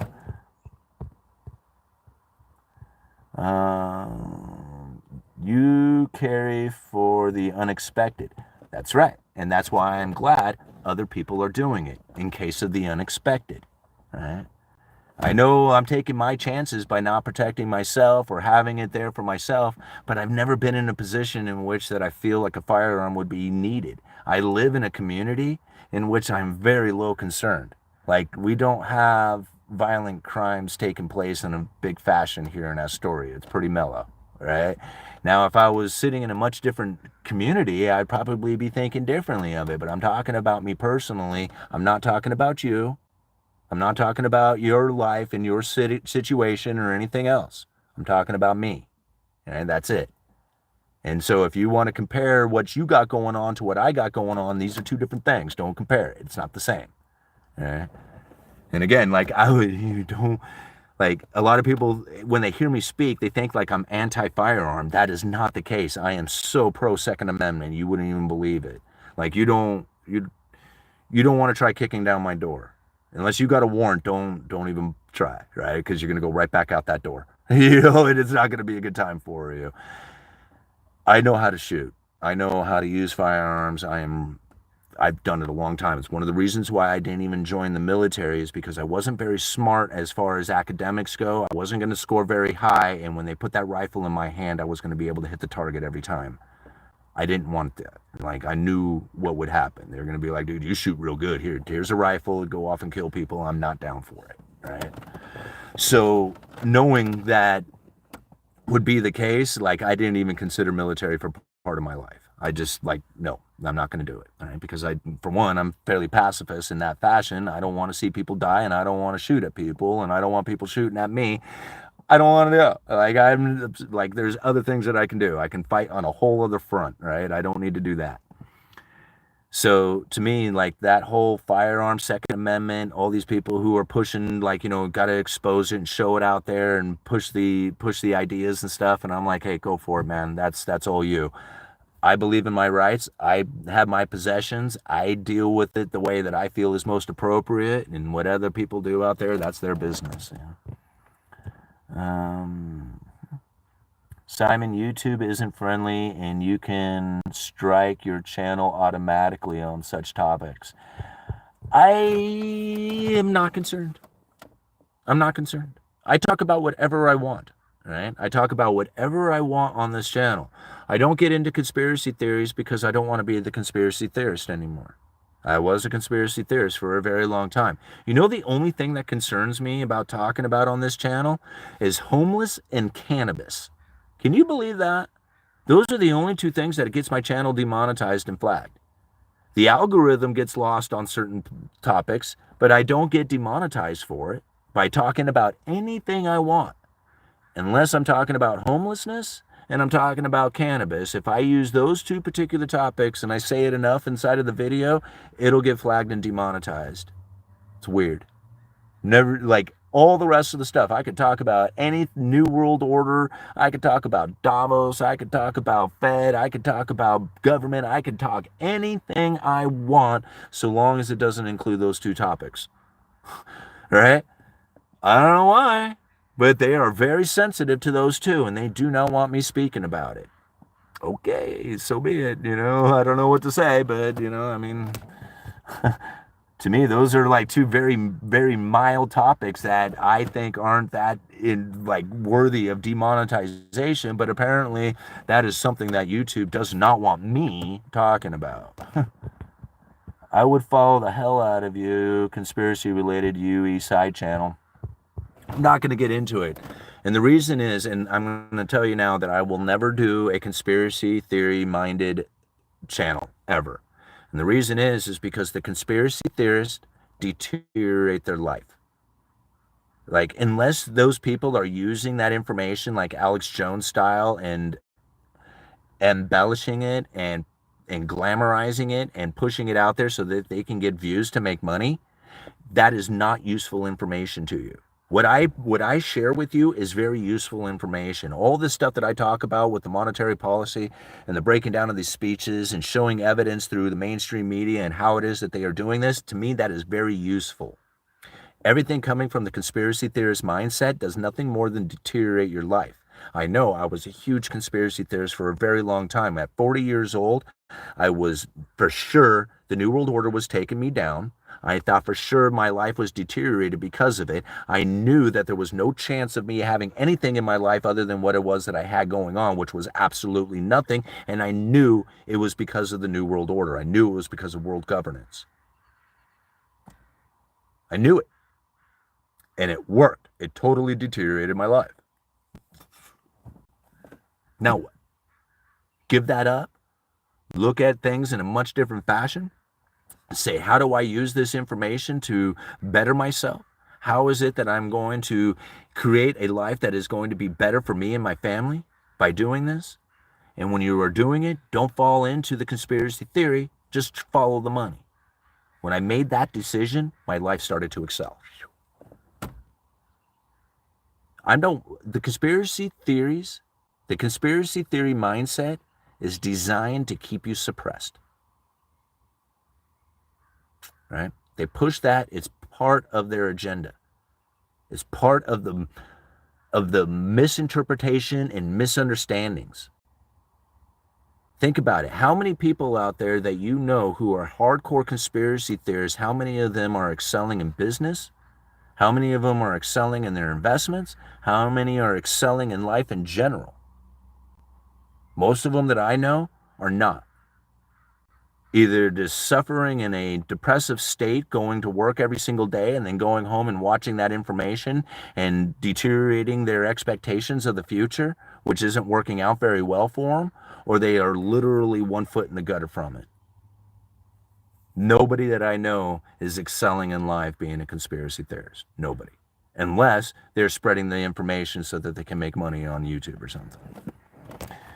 You have to use discernment and discretion. Don't fall down the rabbit holes. Can't help it. Can't help it. You cannot help it. If you are going to figure it out, if you're going to dive deep into it, you are going to end up suffering going down those rabbit holes. I know. Right? How do you think I got so good at doing this monetary policy thing? To be able to sit there and just like pinpoint out and say, aha, here, here, here, and here. right? And say, boom, there you go. It's right there. It's because of all the stuff that I had, all the rabbit holes that I had dove down for years being a conspiracy theorist. I don't talk about it. I gave it up, right? I'm not deteriorating my life with that anymore. But I learned how to do a lot of research because of it. What do you mean? I love conspiracy theories. That's why I listen to you. Hey, don't get me wrong. Hey, the conspiracy theorists can come to my channel and love it all they want, right? I mean, they dive into this monetary policy and can see the conspiracy theories rolling with it. I get it, man. You start incorporating this with other things that you were probably learning from the New World Order kind of aspect, and you're probably seeing something of a much bigger picture that is like probably overwhelming in belief. Let me ask you, does that benefit you? Does studying all that stuff benefit you, or studying the monetary policy so you can make the most appropriate decisions based on monetary policy, is that going to do the best for you? See, you can prove how it is that you can prove all the craziness out there, right? You can make it, you can find it. You can find evidence of it, right?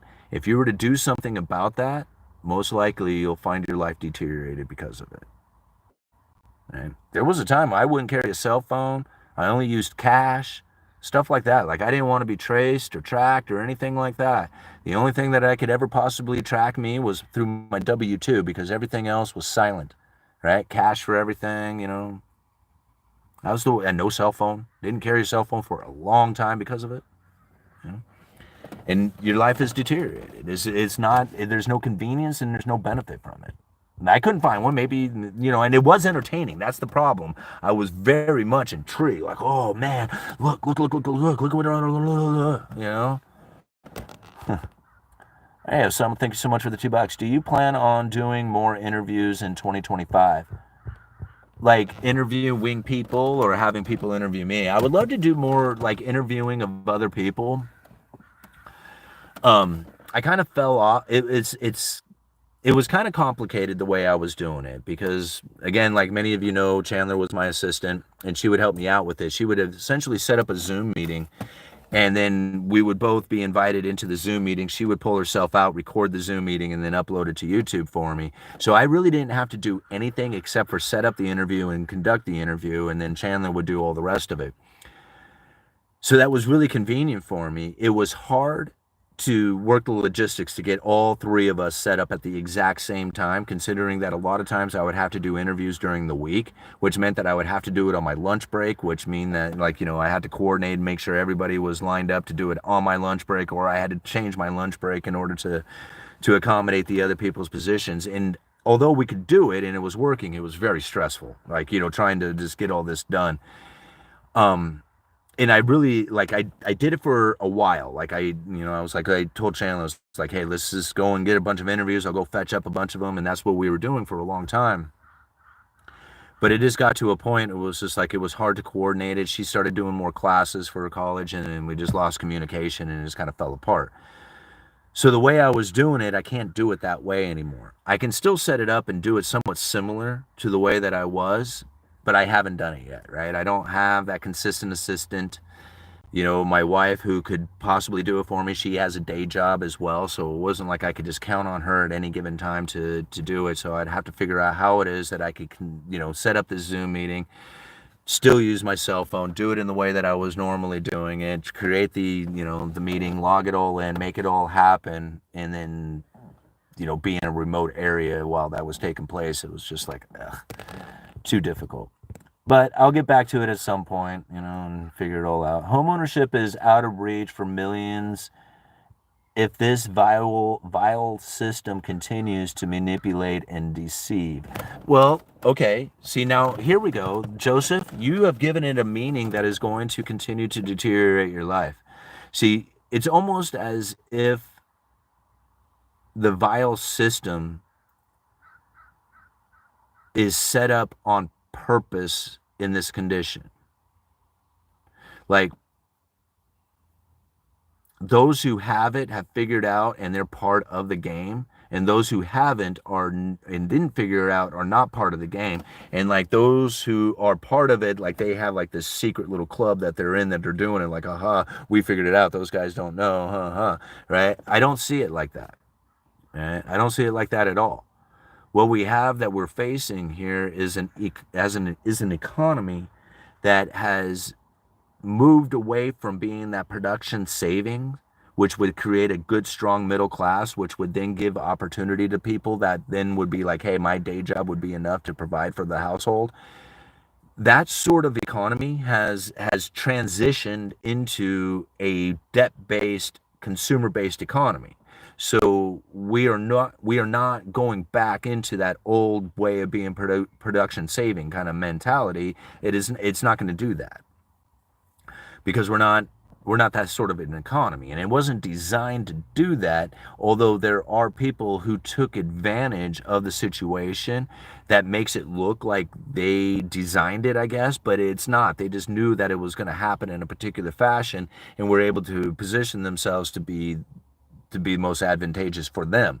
So people look at it and say, oh man, you did this on purpose. And they're like, well, no, I took advantage of the situation on purpose, but they didn't necessarily do it, right?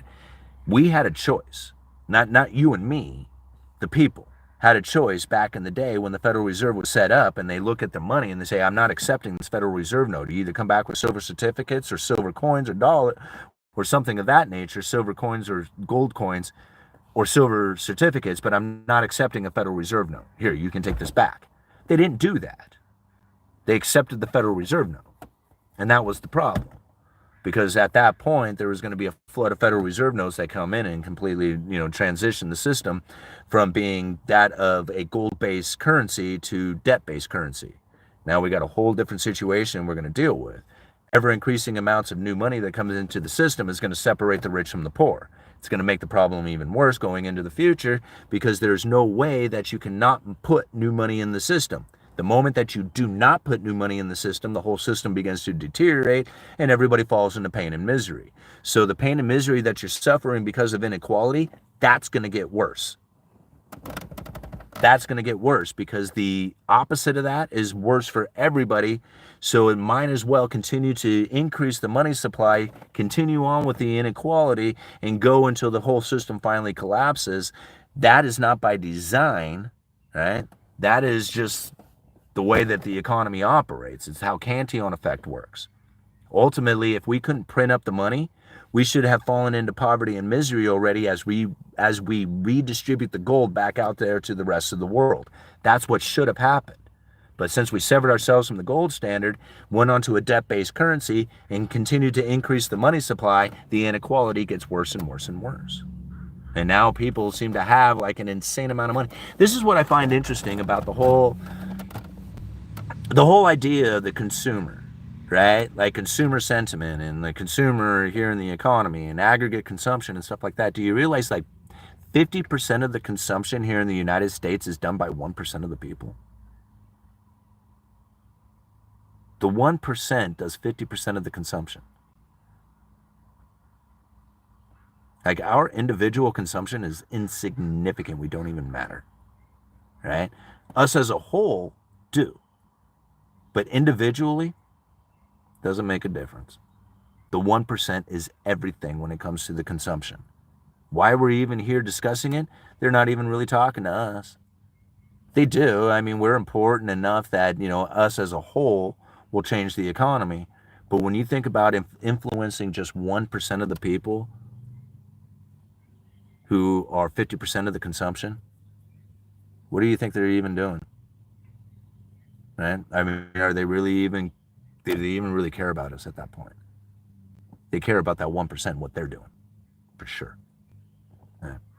That's why it's like, it seems so manipulated and so insensitive to the people out there. Well, you think about it. If you're a consumer-based economy and 50% of the consumption is happening by 1% of the people, why would you be important? Why would 99% of the people out there be important to them? They're not. They're not. It's to the powers that be out there, it's not important, right? That 1% is important because they have so much influence. And that's Cantillon talking about that too, right? The economy is shaped by the desires and the attitudes and the behaviors of the property owners. The property owners, right? That's it. They're the ones who are, the economy is built on and around. All right. Stretch that Kohl's cash. People have already bought 4 times the close as they did in 2000. Government print money, inflation continues to rise. This is how it's always been before crypto. Be that way after crypto too. All right. That's terrible odds. All right. Saturn cultism of scarcity via formality. Boom. Hey, Benny. Good to see you up in here. All right. Wake up, breathe, sleep, I guess. All right. Loving the new hairstyle. Hair looking good today, Simon. Thank you. I appreciate it. The first comment that I saw saying something about my hair. Yep. Looking good, right? The average income of the 1% is $787,000 a year. Yowza. Yeah, you think about it. It's just like when you got somebody who's making $787 million. Is that what it said? Oh, $787,000 a year. Like, man, I think I do fairly okay. Like, I mean, as far as like, something that would be considered middle of the road, I think I'm kind of there with my income. Like, and it's not great, but it's not small. It's just like kind of this middle of the road.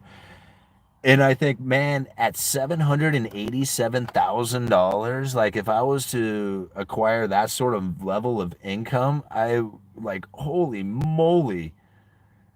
Wow. Like how much would, like, you could be buying cars, like you can buy like, a couple cars a month and stuff, like, like the amount of consumption that you could do at $787,000 is just ungodly. Like, I feel I live like a fairly normal life, and go to the grocery store, buy the things that we need, just regular consumption, not over consuming, and just regular living. I keep my expenses fairly low, but holy moly, imagine how much consumption you could do with 787,000. When I was broke, I did zero consumption. Like, I grew my food and stuff like that. Like, I mean, obviously we had to go to the grocery store for things, but we didn't have any money. I wasn't consuming anything. All right? I mean, that was like bare necessities is all I could do. Yeah, we like, when you're that low, you're not a consumer. You're just surviving. I'm barely a consumer. Move beyond the car. The lottery winners lose it with the cars. Oh, yeah. Inequality can create barriers for the poor to improve their living conditions, limiting access to education, healthcare, and opportunities. Whack News Network. I mean, I agree in some sense to that, but ultimately, that's not the case, right? I mean, we had less education, less health care, and less opportunities back in the 40s and 50s, and there was a far higher living standard back then. You think about the opportunities that people have now. I mean, I think about like, I mean, I make money off of YouTube. I can make money in other places on the internet. Like the opportunities to make money are like just everywhere. It's just like you can't help it but to see money flowing just about every direction you look. You just got to learn how to reach out there and grab it. The opportunities today are more abundant than they have ever been. All right. The healthcare nowadays, like the technology of healthcare is far more advanced than than it was 50 years ago. That's for sure. And education, like you can teach yourself anything you want. Like this thing will teach you anything you want. You don't have to pay for it. You just type what is, right? And it'll teach you anything you want you to know. If you want credentials, if you want like, hey, a piece of paper that says I did this, that's different. You have to pay for that. But if you want to learn, education is free, 100%. There's no better opportunity than now. Never has been. Extreme divides between classes can lead to a breakdown of society cohesion, reducing trust and cooperation within communities. Well, I totally agree with that too, but that's more of that's more of the symptom of the Cantillon effect, separating the rich from the poor because of new money coming in. There's nothing you can do about that, right? What you are describing is a symptom of the Cantillon effect. We have to understand it. We have to understand that, like, yes, that is a problem. This breakdown of society and the way it is that people, their living conditions and how hard they have to work in order to have a standard of living. Yes, that is a very difficult thing to try and deal with, but it's better to understand it for the reasonings that it's happening, knowing that it's an underlying economic force that is creating that situation. You can now come to the conclusion that says my day job is not going to be enough. I cannot live my life in a condition in which that my grandparents did it or even my parents did it. I can't do it that way. Things have changed. It's survival of the fittest. Yes, it should be fair. It's not. It's not going to be fair. Nothing is fair in life. Life is not fair. There's no point in believing that it should be or could be. Like, those who do are living a delusional existence. It doesn't work like that. You know? When a lion goes out there and eats a baby gazelle, was that fair? Of course not. He was surviving. He had to kill the baby gazelle to eat, right? Now, I know that sucks, and it's a hardcore analogy because we're men, right? Human existence, right? Men and women, people in which that we could actually get together and say, we can sing Kumbaya together. Guess what? Human nature won't allow it to happen because there's somebody out there who's going to take advantage of the situation every time because it's survival of the fittest. Period. It'll always be that way. No matter how much we get together and try to hold hands around the campfire, it's not going to work. It might work for a second, right? But your perfect society will fall apart the moment that you try to maintain perfect, because the moment that you maintain perfect and you have to force it to happen, you are proving to yourself that there's no way perfect can exist, because the simple fact that you are trying to maintain perfect is proving that perfect is not consistent. There's no such thing as perfect. You can't do it. The only thing you can do is do better for yourself. That is it. By doing better for yourself and everybody taking on a decision to do better for themselves, we as a whole can do better together. Have you already looked into the infinite banking concept using whole life insurance policy? If not, you should. Look it up. Book Nelson Nash, Becoming Your Own Banker. That's why we have government that has got us this far. Now we need to use the internet to create a better system. You're not going to create a better system. You can only evolve. You can't introduce, like, hey, got your better system, here it is. It doesn't work like that. You have to evolve. You have to evolve into the next thing. Okay? Just like the gold standard evolved into a fiat currency. It wasn't a decision that was made. People decided that they were going to accept Federal Reserve notes, and the demand for Federal Reserve notes far exceeded the amount of gold that was available to do the transactions. They said, okay, well, we're just going to have to give you fiat then, if you want to keep doing transactions. Okay? People were like, we don't want fiat. And it's just like, well, then you're going to suffer in a depressionary effect from it. We don't like that. We want to do transactions. Well, which one do you want? We want to eat and do transactions. Here you go. Here comes the money printer.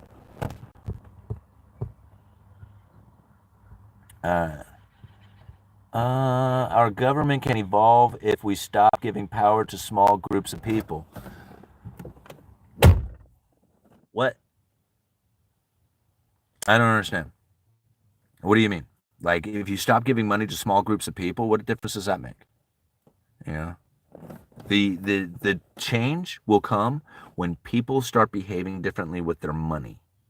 That's when change will come. Right? When people are taking their money and they are converting it, all their wealth, over into something that's not a dollar, and they are not using the banking system, things would change. Nobody's going to do that. When people say, I am not accepting Federal Reserve notes for pay, I will only accept gold and silver, things would change. Not going to happen. Right? None of these things can happen. You're not going to be able to, the only way you can do it is to evolve into the next thing, and it's literally going to come from the people's efforts themselves. If we started using smart contracts and cryptocurrencies to do our business, and we literally made government irrelevant, then we would see a change. How many people you know are going to do that? None? Like a handful, a couple people, right? You go down to the store, you're not going to be able to give them gold and silver for groceries. Right? There's very few people out there who are going to be setting up major business contracts using cryptocurrencies. Some people will, but very rarely are you going to find that. Right? Is it a better system? Sure. The idea behind it could be a better system, but the fact is that it's not taking place.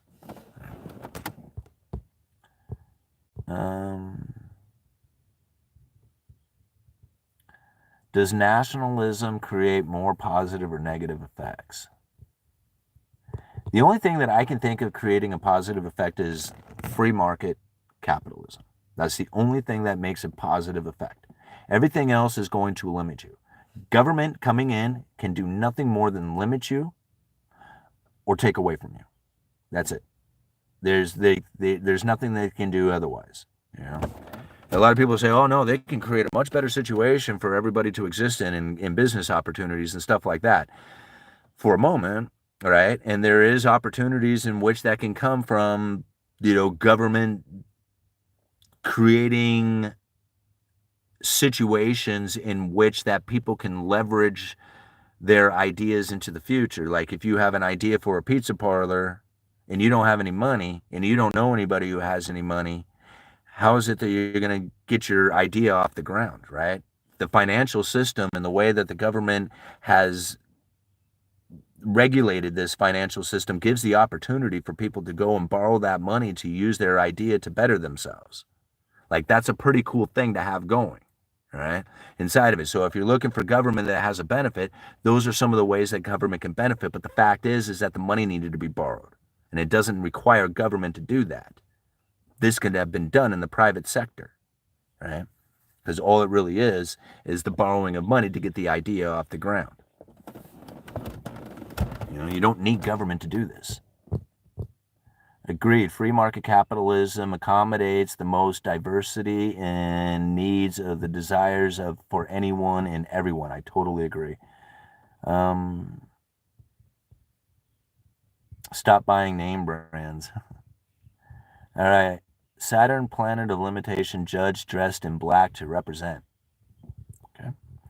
The bigger the group in status, the smaller it is in people. If you want hoarding problems, why would it matter if it were gold or fiat? If you had hoarding problems, what would matter if it were gold or fiat? Okay. Because, so if you have a gold standard, you have a limited amount of gold. There's only so much gold that exists. Right? And if you had big business happening, like not big business, like a very active economy with lots of transactions happening, then generally people are going to have a business that at some point is going to turn profit, right? Meaning that you're bringing in income, right? When you bring in that profit, if you do not take that profit and turn it back into the economy, meaning you go out there and spend it, then what you're going to end up doing is saving it, right? Spending and saving. There's only one direction. There's only one or two directions you can do with it. So here you are in a gold standard, you're doing business, you're increasing your profits, you're bringing in this gold, right? And now you have the gold possession that's now filling up, but what you are doing is you are denying the ability for the rest of the economy to use what you are hoarding for transactions. So the more that people do this during, the active profiting business, right? The business cycle is ramping up. The more people are holding on to their gold because they want to save for the future. This isn't like uncommon, right? People work hard and save. You start saving this gold, and now you're denying the economy the ability to do transactions because the gold is the currency. That is what people are using to do the transactions. So this hoarding of the gold then causes the depressionary effects within the economy, right? Fiat doesn't have this. There's still the hoarding, of the money, right? So as people are profiting, they're hoarding this money, but there's ever increasing amounts of money coming into the system so that the activity that's happening within the economy can continue. So they pump out this money, active in the economy, more hoarding, more hoarding, more hoarding, more hoarding, right? And so now you have people who have an extreme amount of wealth. You got 1% of the people who have hoarded all this fiat currency, and now there's this huge separation between the rich and the poor. The equilibrium should have taken place when the hoarding of that gold caused the depression within the economy, and the people who are hoarding that gold would be forced to redistribute that back out there to the world. That was the position the United States was in when Nixon severed us from the gold standard. He said, no, thank you. We are not going to relinquish our gold back out there to the rest of the world. Screw you. We are going to keep that gold, and you can use fiat currency from now on, since you were accepting of it over the last 50 years, 60 years. Okay. So since people were accepting of it, and they did all these transactions, and they built up the use of fiat currency to the level that it had, and they realized, wow, there's far more fiat currency than there is gold, Nixon said, nah, I don't think so. I mean, it probably wasn't Nixon, it was probably the central bankers at the time.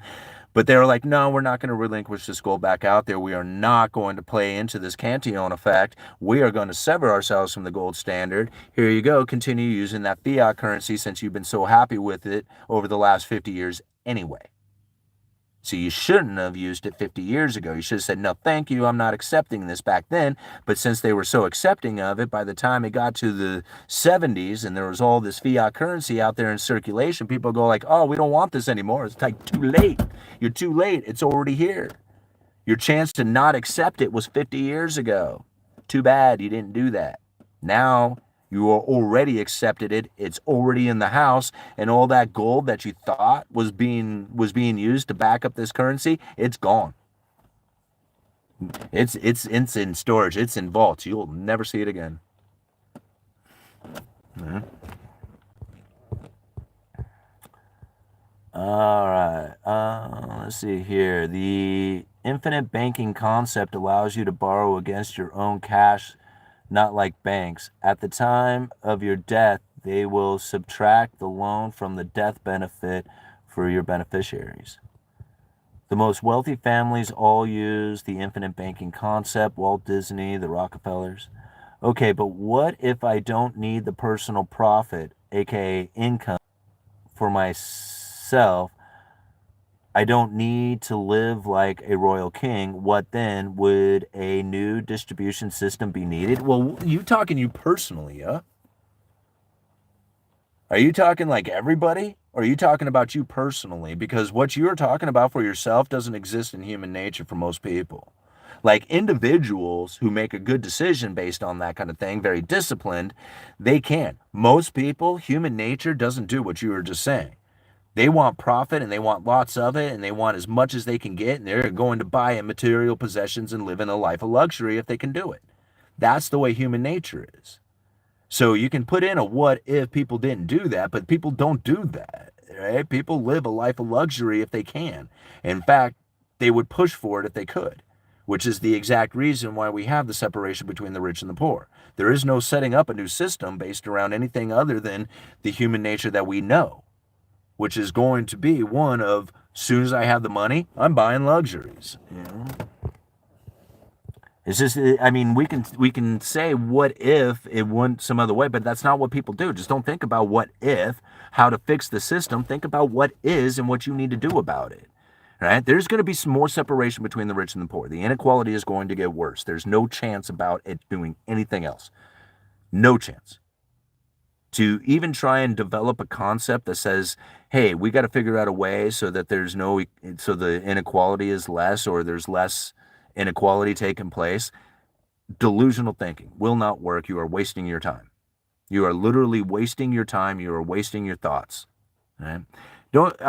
It's okay for the theory part of things, right? To say, okay, if we were to do that, how would that play out? How would that work? Can the economic forces play? I mean, you can do into this theory, but to actually give it a consideration that, hey, we need to figure out a new system in order to conduct ourselves in, you're going to be wasting your time.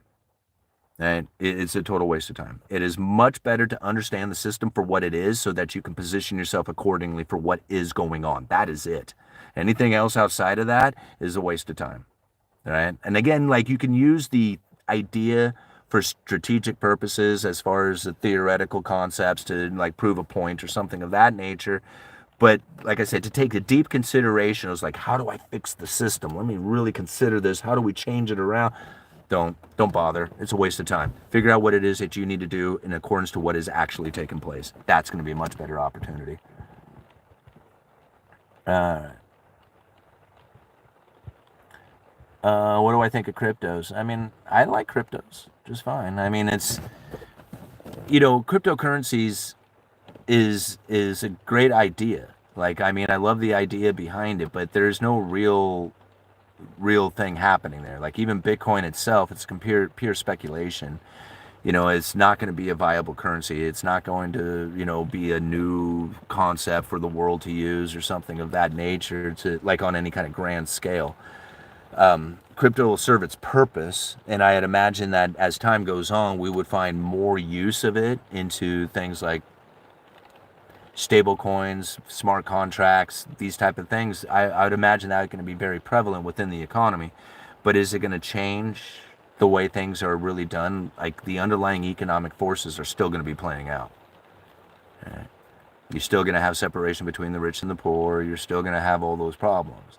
Even if you did something like, you can get into a central banker's dream when it comes to stable coins or central bank digital currency, putting like direction on the money, putting time limits on the money, doing all kinds of weird things to manipulate the economy in that fashion. But still, there's going to be underlying economic forces that are playing out. And when those things start to happen, you're going to find those underlying economic forces playing out in ways that people were not anticipating.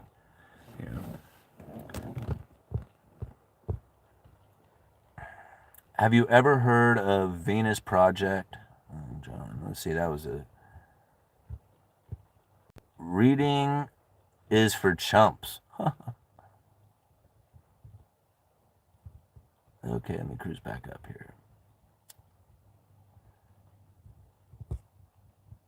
Nature does this. Let's see, okay. It's not a theory to guarantee people basic rights through laws. No, wait a minute here. Uh-oh. Are you talking laws? Are you talking basic rights? Or are you talking entitlements? Alright. Because I mean, right here, I got this thing. Alright? I got this Constitution right here. It talks about rights. I know the First Amendment, or the first 10 amendments to the Constitution, the Bill of Rights. Like, I know that these are. So I'm very curious now, as I go to read the rest of this, what you mean by there's basic human rights through laws. No. Like, no law guarantees me a right. My rights are regardless of laws. Like, government doesn't dictate my rights. I dictate my rights to the government. There's no law out there that guarantees me rights. I guarantee me rights by understanding and knowing what my rights are. Now, we can go to court over it, and hopefully the law will back up my rights, but it's my rights first, right, before it's anybody else's. So there is no basic rights through laws. Basic rights are through your ability to protect them at the time they're being infringed. People are poor because they were born poor. Baby bonds, food is a basic rights, not a right. Again, you're talking about a luxurious experience that is not a right. There is no right to food. You have no right to tell me I have to grow food and give it to you. There's no right to that. You do not have the right to tell me what to do. Right? And by telling me that I have to grow you food because you have a basic right to food, that is not a right. Think about that for just a minute. You have no right to tell me to go grow you food. All right. Schools that provide jobs, all this can be implemented. You have no concept of this thing. I'm sorry. Video, you need to study this thing. You need to study the Constitution, because what you just described is not rights. You've actually, I'm sorry, but you have actually insulted the idea of what rights are.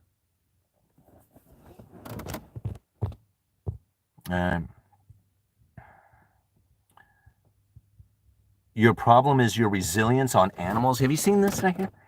You seen that tooth right there? You know why it's sharp? Do you have any idea why it's sharp? Do you think that that sharp tool was so that you could tear a chunk out of a piece of carrot? No. That tooth was there is designed to bite into and tear meat apart. That's why it's there. All right? Resilience on animals. I can allow animals to propagate to just about any size I want on my property with my style and understanding of creating an environment that can then bring in as many animals as I could possibly stand. Like, I can do this. I've raised animals. I've raised vegetables. I've done farming. Right? To tell me that I have to do this to feed you, what are you going to do for me? Well, how about I come up with the right that I get that I'm going to force you to do? How about that? Can I just make that up? Because, see, I have all the food I need. I know how to go out there and get me something to eat. I don't need somebody to guarantee me a right to food. I can go get that all on my own. I don't need that, right? But maybe there is something else I need in my life that you can do, and I'm going to force you into it because I believe it's my right. You know? Have you ever thought about that? Go read this thing, man. Go read this thing. This is important for you.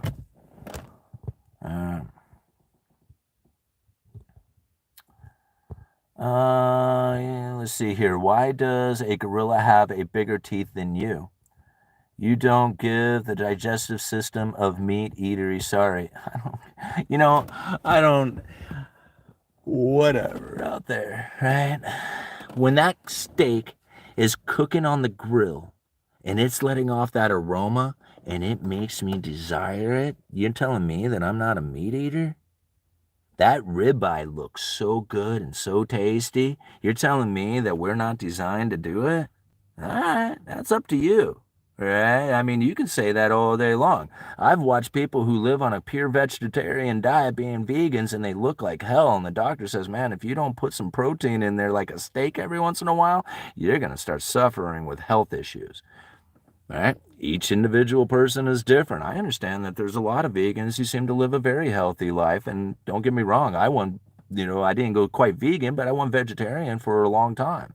Not because I was trying to be insensitive to the animals or something or be sensitive to the animals or something like that. That wasn't the case. I was just trying it out to see what it was like.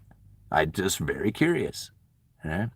And at the end of that, when I was all done, I'm like, that ain't for me. I'm going to eat meat because it's good and it makes me feel good and I like it, right? So that's all there is to it. I hate paying my taxes. Man, white dog, I'm on board with that. I do too.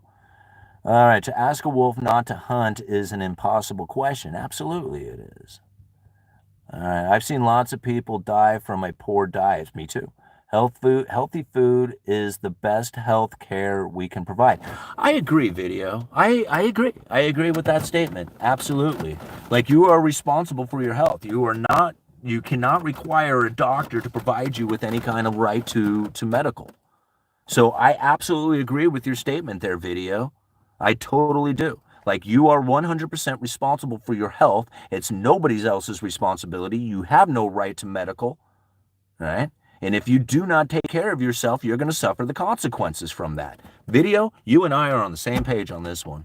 All right? I mean, I don't know how you feel about people being forced into providing medical for people who didn't pay for it.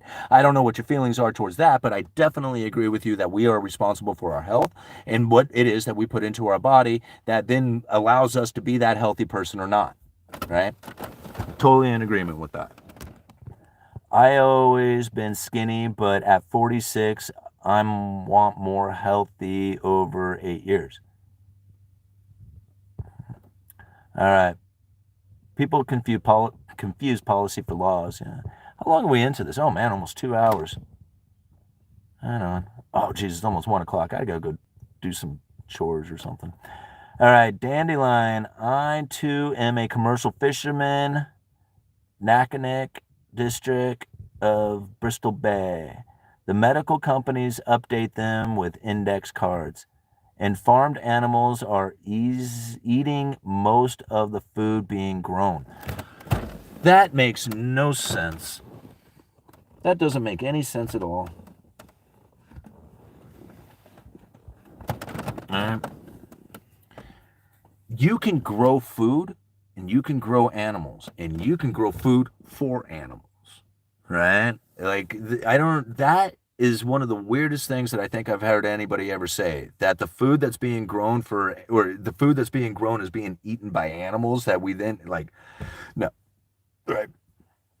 When you see fields, acres upon hundreds and hundreds of thousands of acres of grassland that is being harvested so that they could feed the animals, there is no way that that grass is going to be fed to people.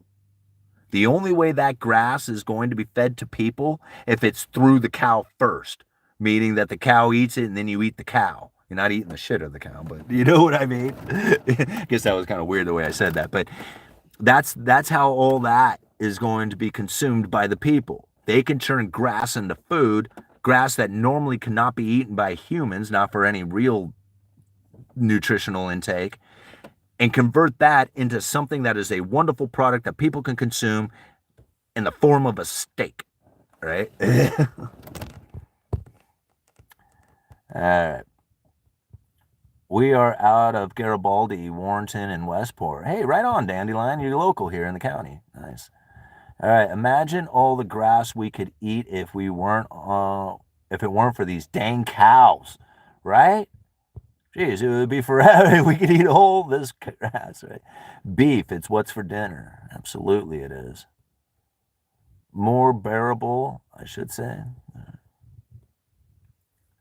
I make healthy food a living, makes the grind a lot easier.